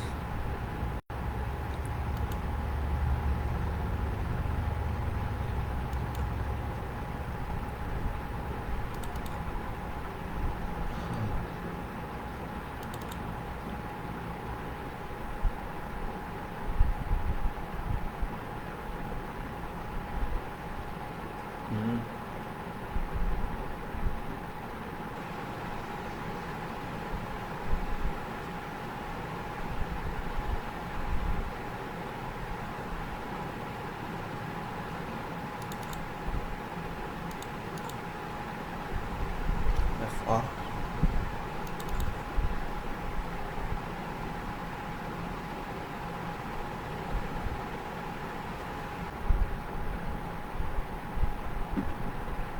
Yes, here is that. This I showed to you.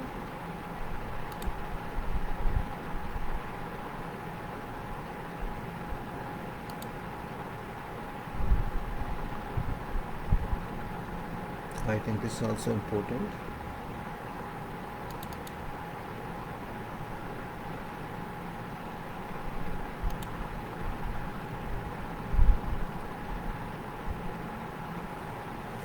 Because you saw this first, this is also important. 12 number.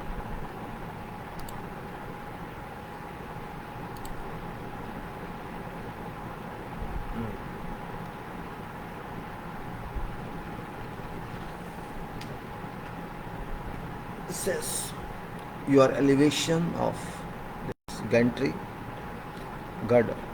truss. You can see this gantry truss. IS 1.5 meter height, depth, you can say whatever, 25 meter width, and length always 2.8 meters.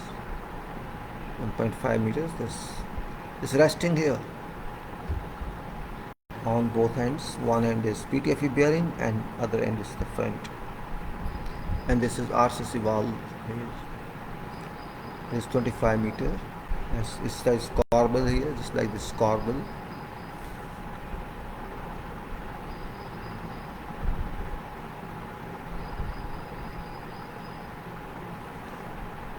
These other details as I showed to you.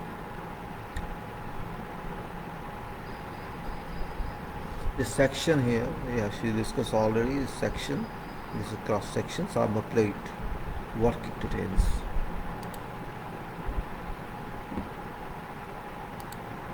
So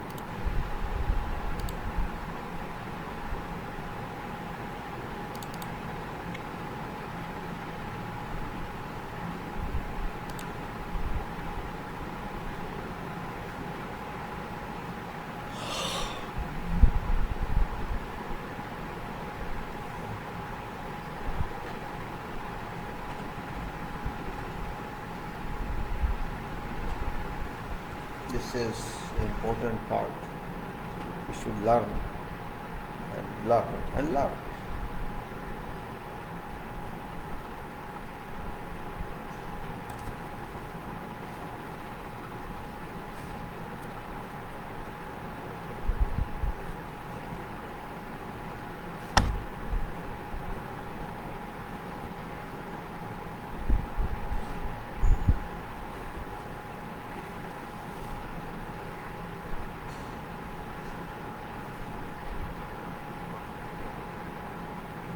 You can see this section. These sections are also very important. You can see them. And give me a few minutes.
Alright gentlemen, I think you've gone through that. These sketches must be understood by you now. This is now this is target pit, underground way, which is, you can see this one, you have to go down here, come from, this is grade, this is range here, it's just a 100 meter, 200 meter range. This is just, this passage is perpendicular to that range. This is range coming in here, graded range. You have to go down through all this concrete, come down. It's 3 meters deep, 4 meters wide. 3 meters deep, 4 meters wide. 3 meters means floor height. And here's covered RCC. This is a box type structure, you can say. And there is a stair to come down. There must be passes. This out, there must be. This is only for stair. This end and other end in cross. So this is closed section here, but it's not closed. In fact, if you see plan here, it's not seen in this work, unfortunately. That is, I'll show you other sketch if possible. Other sketch if possible, if I can say other sketch. That yes, it is in this sketch. You can clearly see, and that sketch is here. This is a sketch. If you just that is this one. This cross. 25 meter, this is your range. This is underground passes. You'll go down, look up, and this is that one. So it's the way here, and that section is here, and this is that one, 10 meters from here, from gantry. This is pit 3. That was, it doesn't matter, design same, pit 3 or pit 2. So that's design, and this is sand trap. You may say this is foundation of that, this is wall, and this is slab here. If I find any design of sand trap, I'd like to show you. Yes, it is there. So this is that one. This is, you can see, little inclined. This is 300 meter range. This is a little inclined hang over here, and this rests on walls, RCC walls. You have seen that in plan. If I've seen that in plan, and this is same here. 300 meter range passes, on which is earth fill, compacted earth fill, and this is sand fill. And then there's free to air.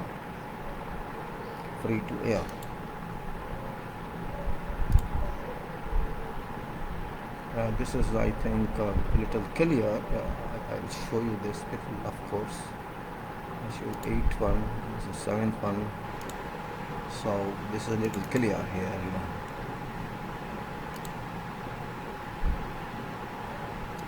This is, as I said there,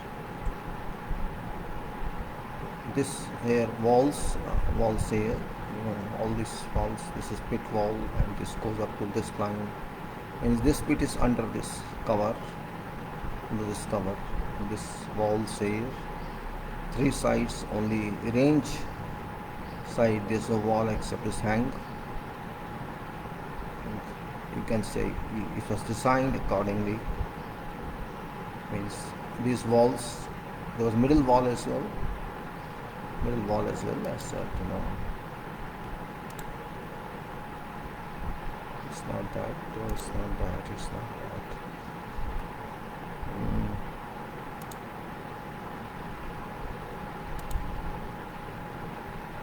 I think these are only I'm having rest of pen. Well, I think so. Well, no problem. I'll close few of them because this you have seen clear now. This you have seen, I'll close this. This is my use here. This you have seen, it's already, it's done, so I close this also. And this is important one. You can see this is important one. This is end, this is end. We call blood trap chamber. From main buildings 300 meters. Sand for the 2 layers, sand trap, sand fill, and then below that is compact earth, and this is foundation around. This is simple wall, and there's a hangover, but not actually hangover. There's a wall also at end, three walls, one at this and other one and one in middle. So this is not exactly cantilever. This is supported one. This is not cantilever design. This is ordinary design, slab design. And there are three pits. One is here, that 300 meters, one at 200 meters, and one at 100 meters.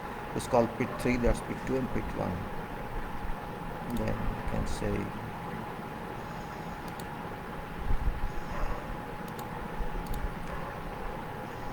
so it's little blown up.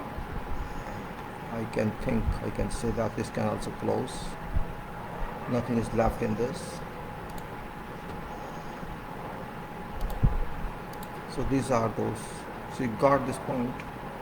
So there are so many units of construction in this, you can say. This is a unit here, building. Pistol range is unit here. Two units are here. Then yeah, this wall is a unit, and this is a unit, you can say.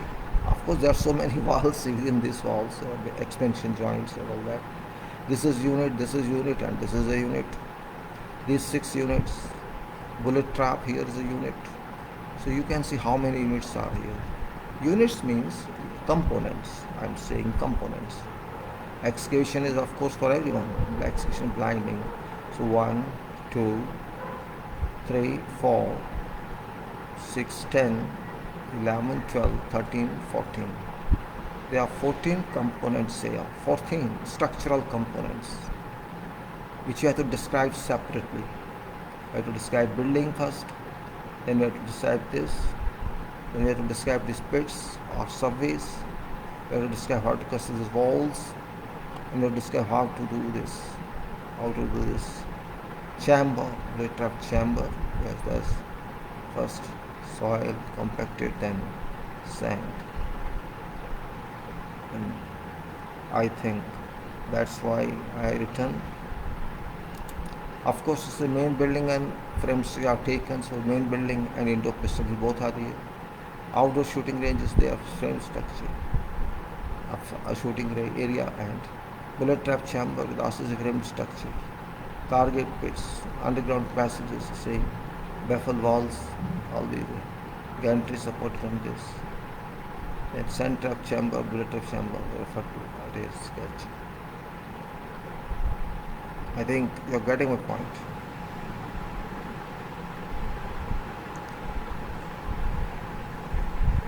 You know, where actually I did not explain all construction, because main building, you know, I can simply write what we can say. The structurals are, you can say, bullet trap chamber, RCC frame structure, target pits every 100 meters. That's also tube construction below ground with staircases or stairs, and then underground passage, the same, you know, target pits, underground passage every, so baffle walls and cross direction located gantries, supported in PTFE bearing, mounted on RCC baffle walls, mounted corbels comprising structural steel, armored plate, assembly with waterproof, weatherproof board covering. Now I said for all these components, as said above, all these components you have to care about. What? For all these components, I put my, so that sometimes it cheats. All these components are to be defined separately in if you write some statements for this project or execution statement for this area of firing range. You have to describe in details all method statements, but because here we are saying excavation for building foundation, excavation for target pits, for underground cross passages, for baffle walls, for bullet trap chamber, blinding, foundations for design specifications, backfill for foregoing items, and that's for flow soil improvement if required, and backfill for foregoing items, grade slab for main building, shooting buildings, framing structures, columns, beams and slabs, suspended slab, RCC walls, which is baffle walls. So we have to do it means 300 mm long in open range areas on both sides, involving construction of all panels of walls in sequence of joints between panels and ceiling walls requires architectural surfaces which should be taken care of while making formwork and erection of formwork. Grading in all ranges areas, construction of target pits, construction of RC subways located perpendicular to range, work below ground level, box type structures with steps on both sides, both ends, construction of bullet trap chamber, full-fledged structure, complete RC cement, means RC walls on three sides and inclined upwards slab on these walls.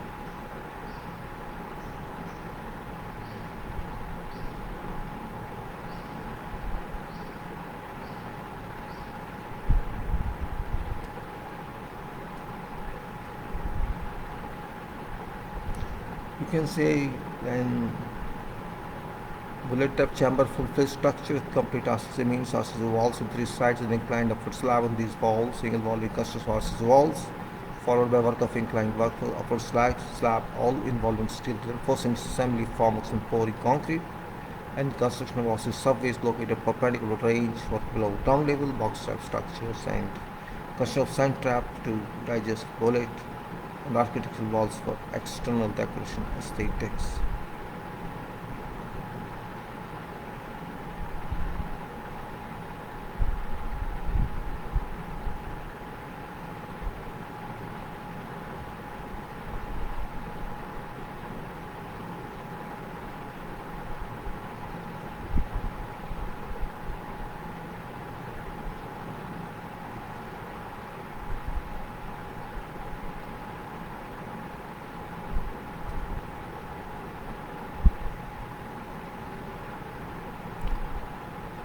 So we have to one by one talk of this. In brief, I'm not going to write all because we have already dealt with this writing of all. It's better to have brief discussion on this because if I write there will be another 15 statements here and there's no meaning in repetition.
In this case, excavation is very general. Maybe only for main building you have to mass excavation because that's better rather than doing all pillars. It's easy and backfill is not a problem. So we can say all excavations are normal. If you take only excavation problem is there in target pits. So you can say building foundation excavation can be full mass excavation because it's better. Otherwise we can do, it depends on nature of soil. If it's rock area, then you cannot do max excavation. It depends how easy it is. If it's good one, and if it's ordinary soil, you can you know it takes time in rock excavation. It's not easy sometimes. If you have lime rock, okay, soft soil is fine, but when you use rock breaker, in that case it's very time consuming. We have to be very serious about that. We have to plan according to site survey, site and soil investigation. Target pits are deep excavations, 3 meters wide, so means you have to excavate about say 4 meters or more, which can be done by a rock breaker only. And then underground cross passages has to go full. Cross means 25 on this side and this side, you can say about 30 meters. And then baffle walls, which may not be that much deep.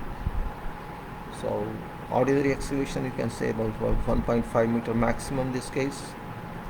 And excavation of bullet trap chamber, of course it is big structure, so it has to go up to 2 meters down in all, and 2 meters or 3 meters depending on the design.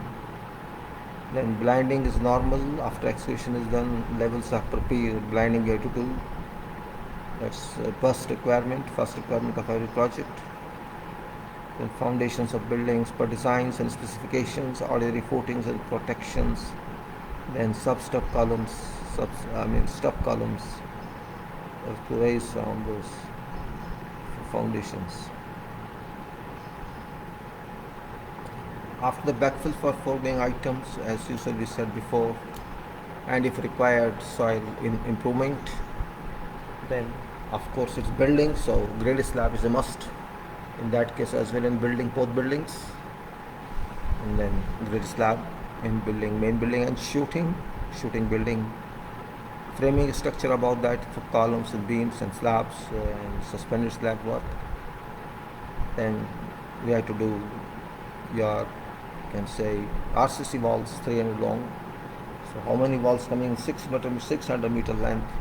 Maybe you keep 7.5 meter length or 6 meters length. Let us say 6 meters length or 9, depending means what's best one. So there can be we keep 6 meters panel. So there may be about 100 walls, 100 panels. So that's also a big job, not small job. You have to repeat formworks here and there, or you have to buy important formworks for this. So it's also itself is a project to do walls.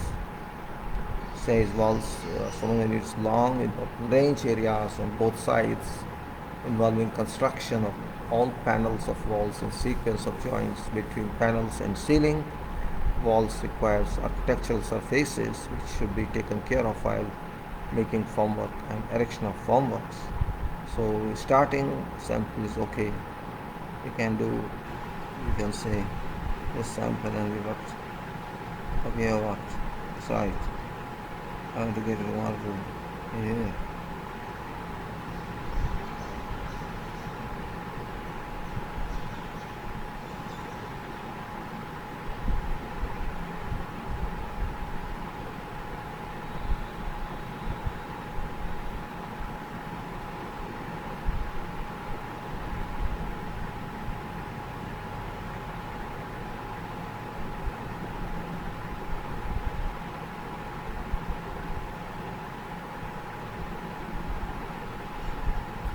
Now we can say that these are all normal procedures.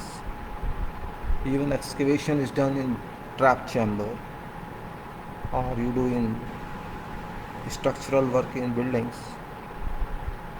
Other structures in trap chamber, you have to do base slab, then you have to do vertical walls, and then you have to do top wall. This is called box, and there's no water in that, so no point in worrying about water.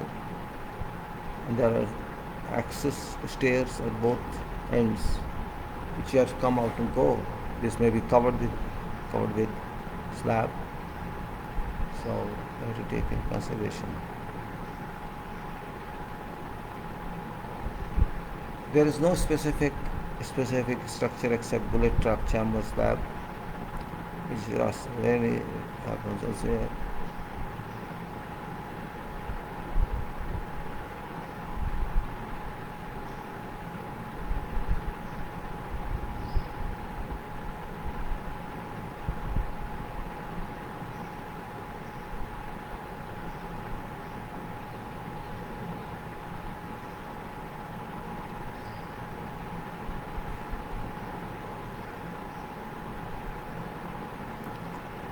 Ordinary structures, as I said, columns, beams, suspended slab, RCC wall, columns of both buildings, flooring of both buildings, grade slab, plus suspended slab, and roofing on that. Roofing I not come yet, but it's there. And then this box structures below. And then bullet trap chamber. Bullet trap chamber has three walls in surrounding, plus one in middle, four walls. And then on that slab with certain fall at end.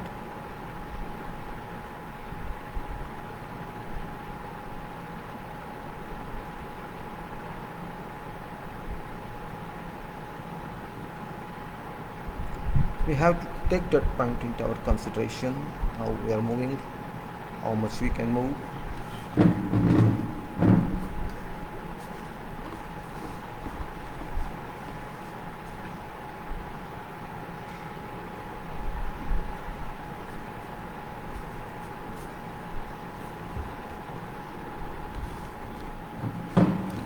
Means if you understand what I'm saying, this bullet trap is the biggest structure in this.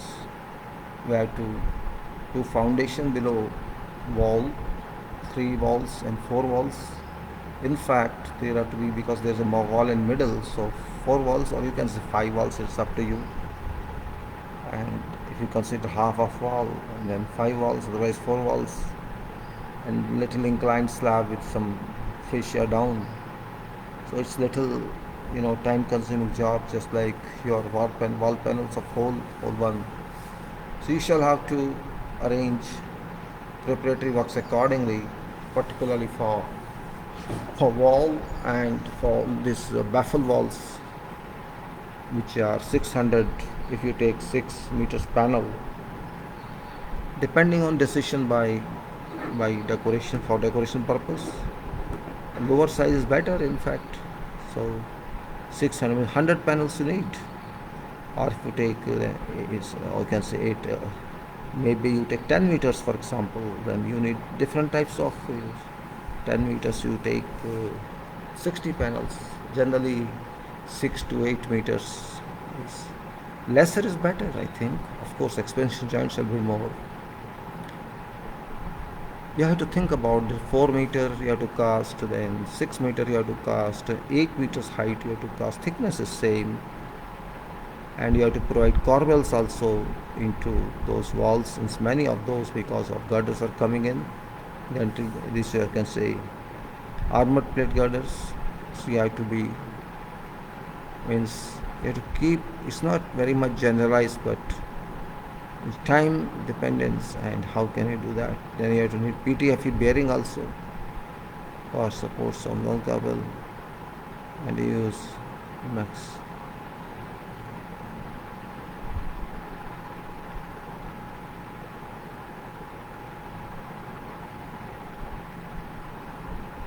That's mean then you go to, it will take time, because these are free walls, but some inserts are there, or you can't cast in two goes, you have to cast in one vertical.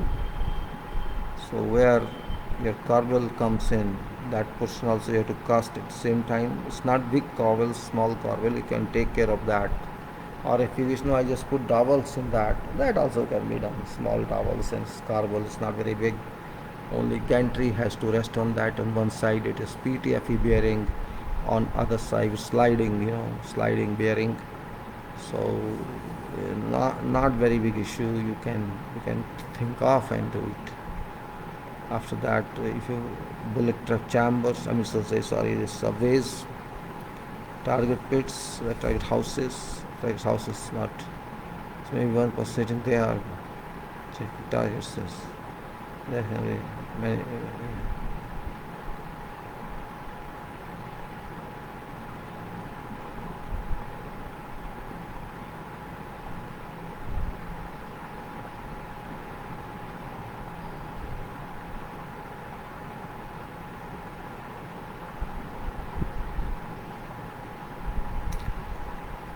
Box girder, you know very well that you have to do steel first steel placement, then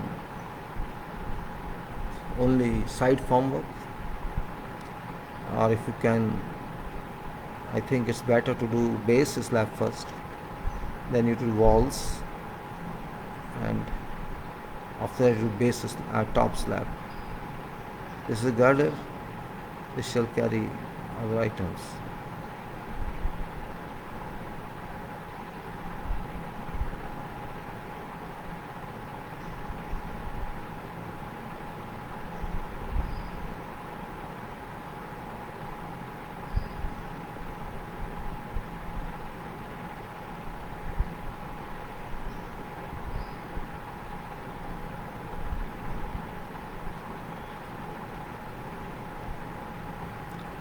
Well, gentlemen, you have to do base slab, then walls, and then top slab, and you have to take care that shutting is removed in time, formwork is removed in time, and then you apply finishes if required.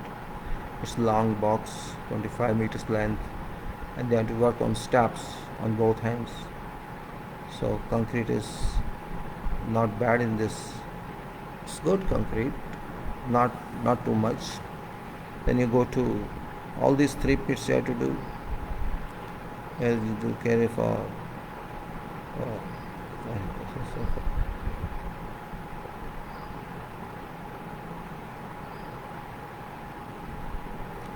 we have to then think on after walls and after these traps and after this bullet trap chamber. Foundations only designs must be not bad too much. It's okay, you can design that. We have to think of walls because walls are quite high. We have to do the same way as we did that one, which is like, which I'm saying, I have this here, let me see.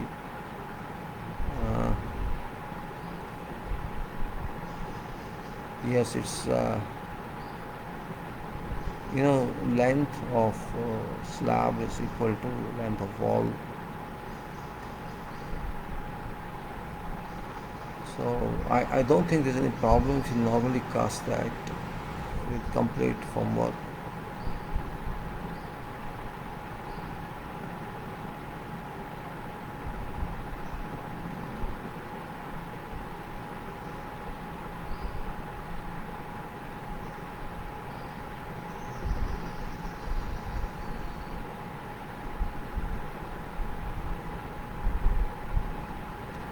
You can see then, as I said here,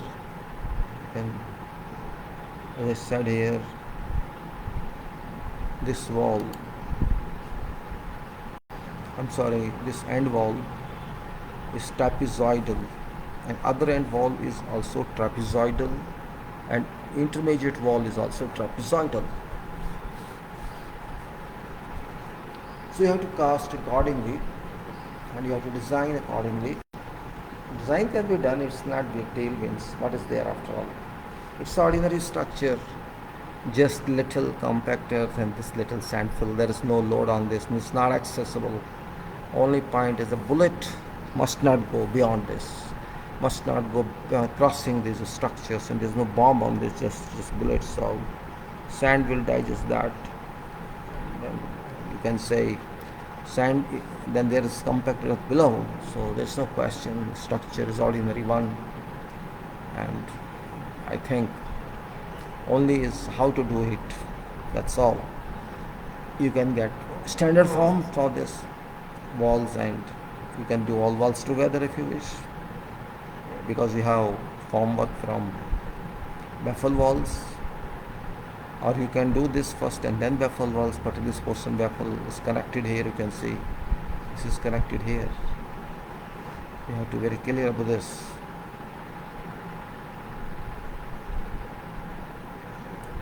So it seems there are 2-3 constructions. One is foundation construction, then walls construction, and then roof construction. Roof, that is here.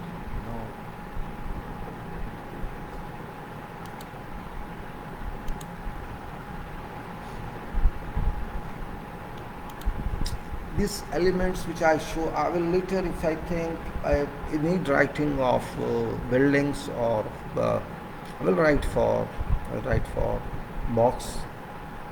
For buildings, little I'll write. And for box is important. We not written before. And also send. You can say target bits. These three, I think, right. And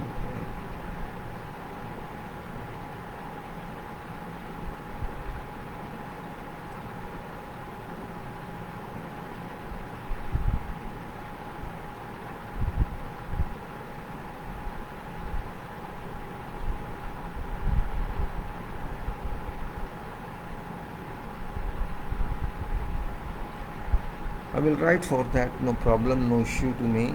That's easy. And meanwhile, I can't write immediately, so we go. You know, this is very comfortable building in a sense that no major finishes, only in a small building. Tile finishes may be there, or some other finishes may be there. Architectural finish you are applying on also these baffle walls, and in target pits there is no major issue. So it's not like residential building. It's commercial. This is graphical buildings. There's accident. Posh. Okay.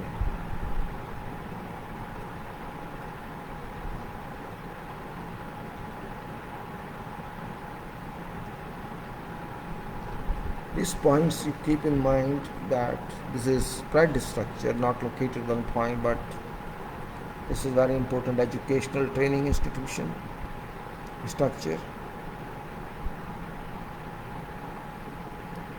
and it is for major project. You have to keep in mind this factor, and if you don't keep this in mind, we lose something always. You know that after that, we can see that construction of target pits, construction of RCC subways located perpendicular to range work below ground level.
कभी कोई आता है, कभी कोई आता है.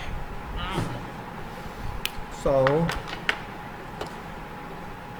we have to talk about these subways and bullet trap chamber.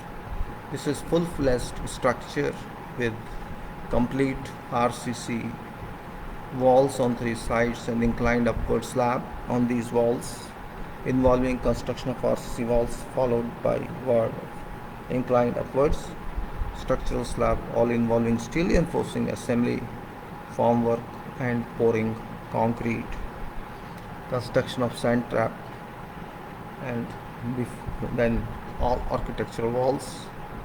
I'll write something on this later on. Checklist for foundation footing concrete pour. Now we will do this. Pouring is very important item, you know. It's very important. It cannot be taken for granted, or it cannot be left to everybody, because even if preparatory works are excellent, quality based, formwork, steel reinforcement, alignment, levels, plumb bob, your supports, let's say everything is fine, everything is professional, everything is professional, well inspected, well done, but concrete pour is ultimate destination in cast in situ RCC, ultimate destination. And if that destination is not achieved perfectly, professionally, we can say, if pouring of concrete is defective, is not to mark, or there is problem with crew of concrete, a group of concrete people, they can leave defects in concrete. That is where danger lies in. There can be honeycombing, there can be voids, there can be something else. Less density concrete means voids, and honeycombing due to means whatever reason it be, concrete pouring is defective, means all efforts we did on preparatory works and all temporary works go waste. That point we have to consider plurally. We have to consider very intensively. We cannot say that this is religion. It never can be said. It should be professional. It should meet pouring requirement. It should be done within specified capacity. And not only this is duty of shopkeeper or person dealing with that, it's duty of everybody to handle this properly.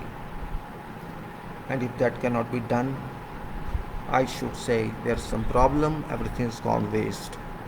So we must concentrate like we concentrated on preparatory activities and pouring activities, because preparation was done for pour, nothing else.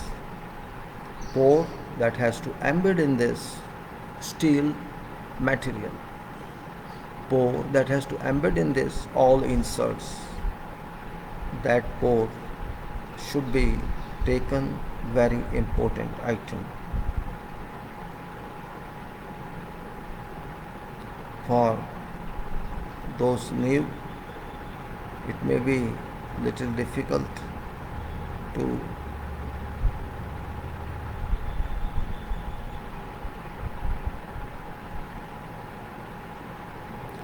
we have to take this point into our consideration, and therefore concrete pour activity I decided to take separately as very dominating one, because it shall give success or failure to our work. It's not question of pouring alone. Everybody can pour. Question is not pouring alone. Question is total quality work required before pour.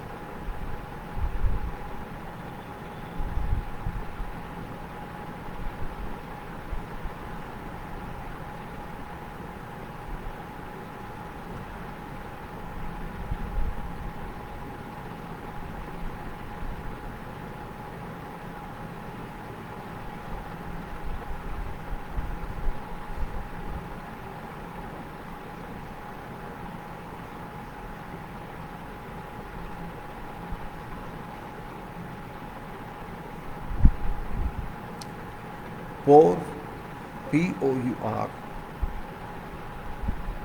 though it looks very easy, it's not water, it's not sand, it's concrete. Concrete that shall stay there for many decades. That material. See what's value of this material. It shall stay there and still shall come to force with this action. Still survive.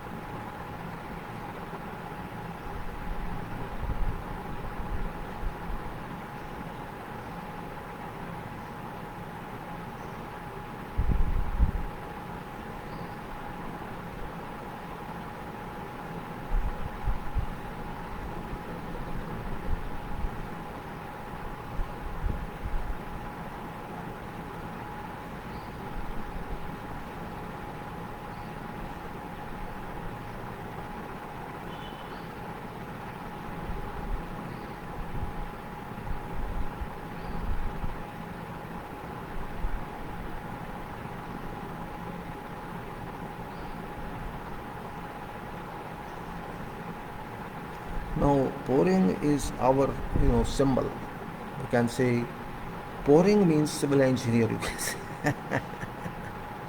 You may laugh, but that's a fact. It's quality of pouring that would say what you have done. That's also important. Pouring quality is very important. What did you pour? How did you pour? How it looks. I just close these files now. I'll also close this file. I also close this file. This quality means what I said is pouring quality. When I say quality means it's here. You can say again. I say quality required everywhere, and in engineering it's a must. So where even if you have done quality work, we have to do pouring engineering. Pouring engineering. We have to do.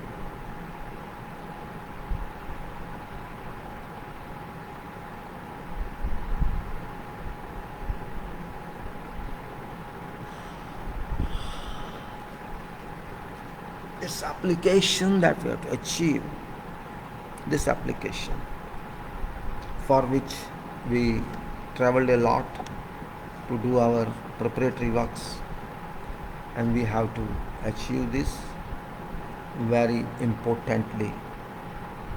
It's significant. We cannot leave it to grant. We cannot leave it to something like that, or we'll take care of that. No, we can't. It has to be achieved. Is to be achieved. That's important point. If we cannot achieve this, we cannot do anything. That's important point we to say. For that we all work together.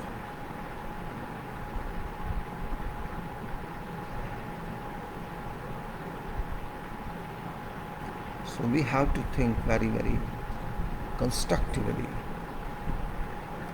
about all these issues. Pouring is very important activity, excellent activity, and it must be achieved. If it's not achieved means this is no meaning.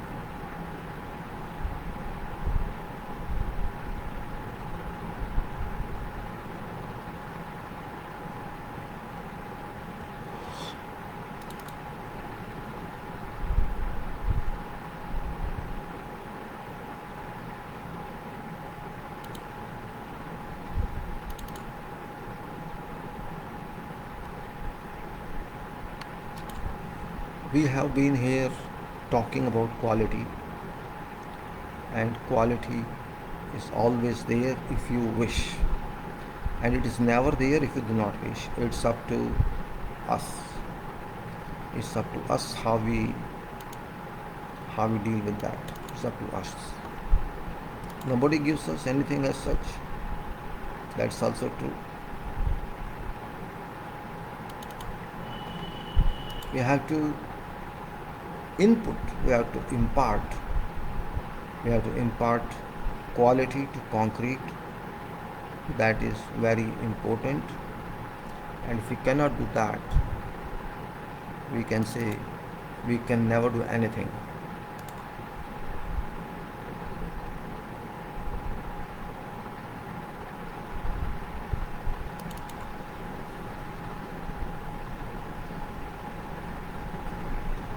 We cannot do anything, that's also true. So we have to be very careful about this. It's very windy यार, क्या करें आप? और चल रही है फिर बहुत.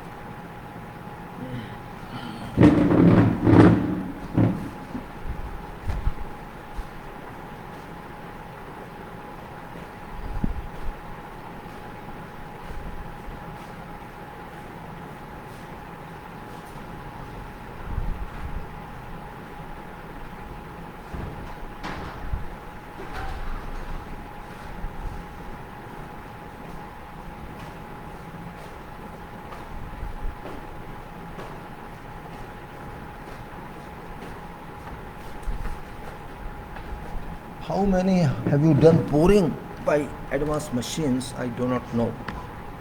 I do not know how many of you have done that. But even if you have not done that, it doesn't matter that it can't be done. It can be done if you have not done that.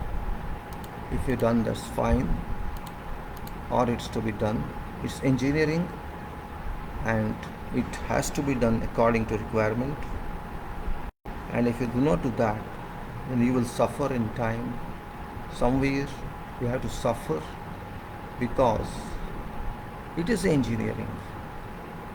It's no grant. It's no, you can say, imagination. There is no imagination in engineering. It is to be done, I can say. Nothing else. That's all. That's important, No way you can say no. It is to be done.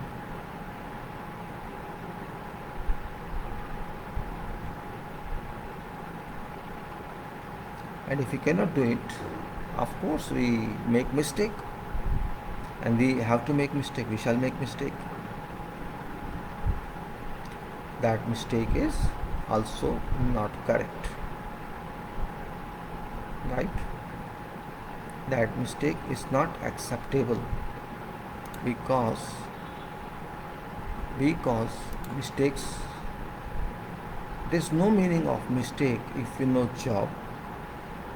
And if you know job, there should be no meaning of mistake. That's also a point. Why mistake? And if you are not sure about job, we should say, okay, we will wait for that. Rather than we have to learn first, only then do. We have to learn first and then only we have to do. Otherwise, there is no meaning in doing that job which we are not clear about. That is very main point. I will add to this written material later because it's already 3 hours left and I tried to confine myself to firing range today and some work of swimming pool. It was very important item. I consider to have a detailed discussion with you. It's very much explanatory and consider we'll start pouring in details for next time. And with this I say I close it now. Thank you very much. If you have taken attention, I hope you find it interesting interesting talk. So far, I was little slow today because I wanted you to know, understand such a project which I did in 1987. 1987 we did it, and of course I could not complete that at that time because of some reason, uh, but it was majority of work was done, major portion was done. I have learnt from field with complete involvement. I never ever check my timings, what time I come, what time I go. I was just inclined to learning because I could understand education in engineering does not teach you everything. What practical site work can teach you, it can tell you where is wrong, where is right, and I had, of course, by good fortune, opportunity to work with international community, particularly those who are very much concerned about quality, and I learned a lot from them. I am, of course, it's too long now journey. I am now near my, you can say, near my termination of life. So I just try to distribute whatever I have because I can't take with me. Of course, it is now I'm 67. I'm not sure how long I will live more. So I'm just trying to give you whatever is maybe right or wrong, good or bad, old sketch or new sketch, computerized work or non-computerized work. So that someone may use unknown, some was unknown if you are interested. Because I did not have opportunity, we did not have any opportunity to be supported as such by those old guys who were our seniors. Yes, there are so many books, but those are only academics, not not practical. And I can easily understand.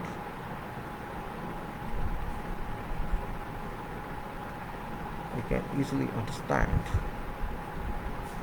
our weakness we had.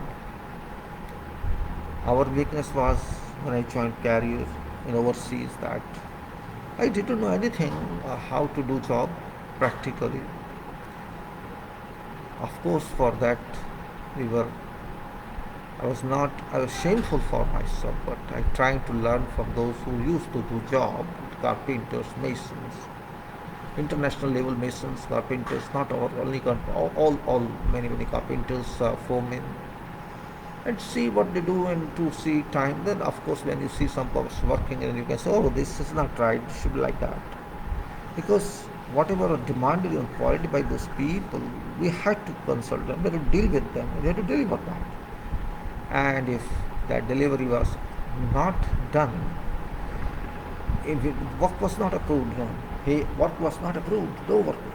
I still remember day in Iraq when our columns were held over for 3 or 4 days without pouring because alignment and columns were in question. That very old foreman who had been experienced long as carpenter used to check our alignment. Was Iraqi guy alignment he means and thread line access controls he used to do, and he never ever cared if work is delayed. And, he was an important person in government, and he taught us how to work. We just tried to know what actually he wanted to check, to inspect. If you were ready with his requirements, then he will happily approve within a couple of minutes after he ensures the alignment is okay, location is okay, plumb is okay. That was one point, but another point was he was very intelligent, very shrewd, that once concrete is done, he used to come again and conduct post concrete investigation. That was another point of danger. Means by chance you made a mistake once, he will catch it next time even after concrete. And that was a cause of concern. By chance you make a mistake, somebody doesn't note it, but that when you do post-concrete survey, this was practiced in those days, you do post-concrete survey of levels, of alignments, of all that, and record that. So you can say, oh, this is variation, this is variation, this is unperfect. You have to do the survey and record. We have done survey, we have done these controls according to requirements, and that was a point of concern, believe me. And I still remember one of our column was out by 40 mm. One of our column was detected after concrete was done out of line, out of not line, out of excess by 40 mm. And there was no solution accepted by them. We had to dismantle that column. There was a wall 15 centimeter thick, 150 mm thick, and there was some out opening or you can say bulging in that. He was fair face. He did not accept that at any cost. And I still remember those two items in my life. And that was in Iraq, where you know what happens, they don't spare a person. So I was made a target there. This man knows nothing. This man is not experienced. Experience was very valuable certificate, was very valuable tool or your possession rather than your degrees. Okay, degrees fine, but experience. So still I remember those two instances when I was mad, was like a mad person, but after that, sometimes there are so many people not happy with you and your staff and they can play with you. I don't blame now anybody else. It's my mistake. Though I was not surveyor did that, but okay, I took over responsibility and said, okay, tell me what you want. You don't have the right job, you don't have experience. I said, okay, now what do you want? Tell me. I want to do them again. Okay, one column we take out, do it again, and one wall we take out and do it. So what to do? Okay, bring jackhammer and start with that. I'm just trying to tell you how life moves. Life is never smooth. Don't think it's smooth. You have to learn at every step. And still I remember now, it's 1981, you see. Where is 1982 and here is now 2021. 18 plus 20, 39 years, around 40 years gap. And I still remember that lesson. It was more than degree. Degree could not teach you all this. No course can teach you all this. Only experience can teach you that. So experience is your professor, experience is your dean, experience is your university. No certificate of world can teach you that. That's really wonderful. That's why I stress on quality controls, quality phenomenon, which you people may not realize until you are beaten in field, I should say. Design is only a part of engineering, but construction is major part of engineering, where everything is done, where design is given shape, and if that fails, design has no meaning at all, because you did not achieve that design.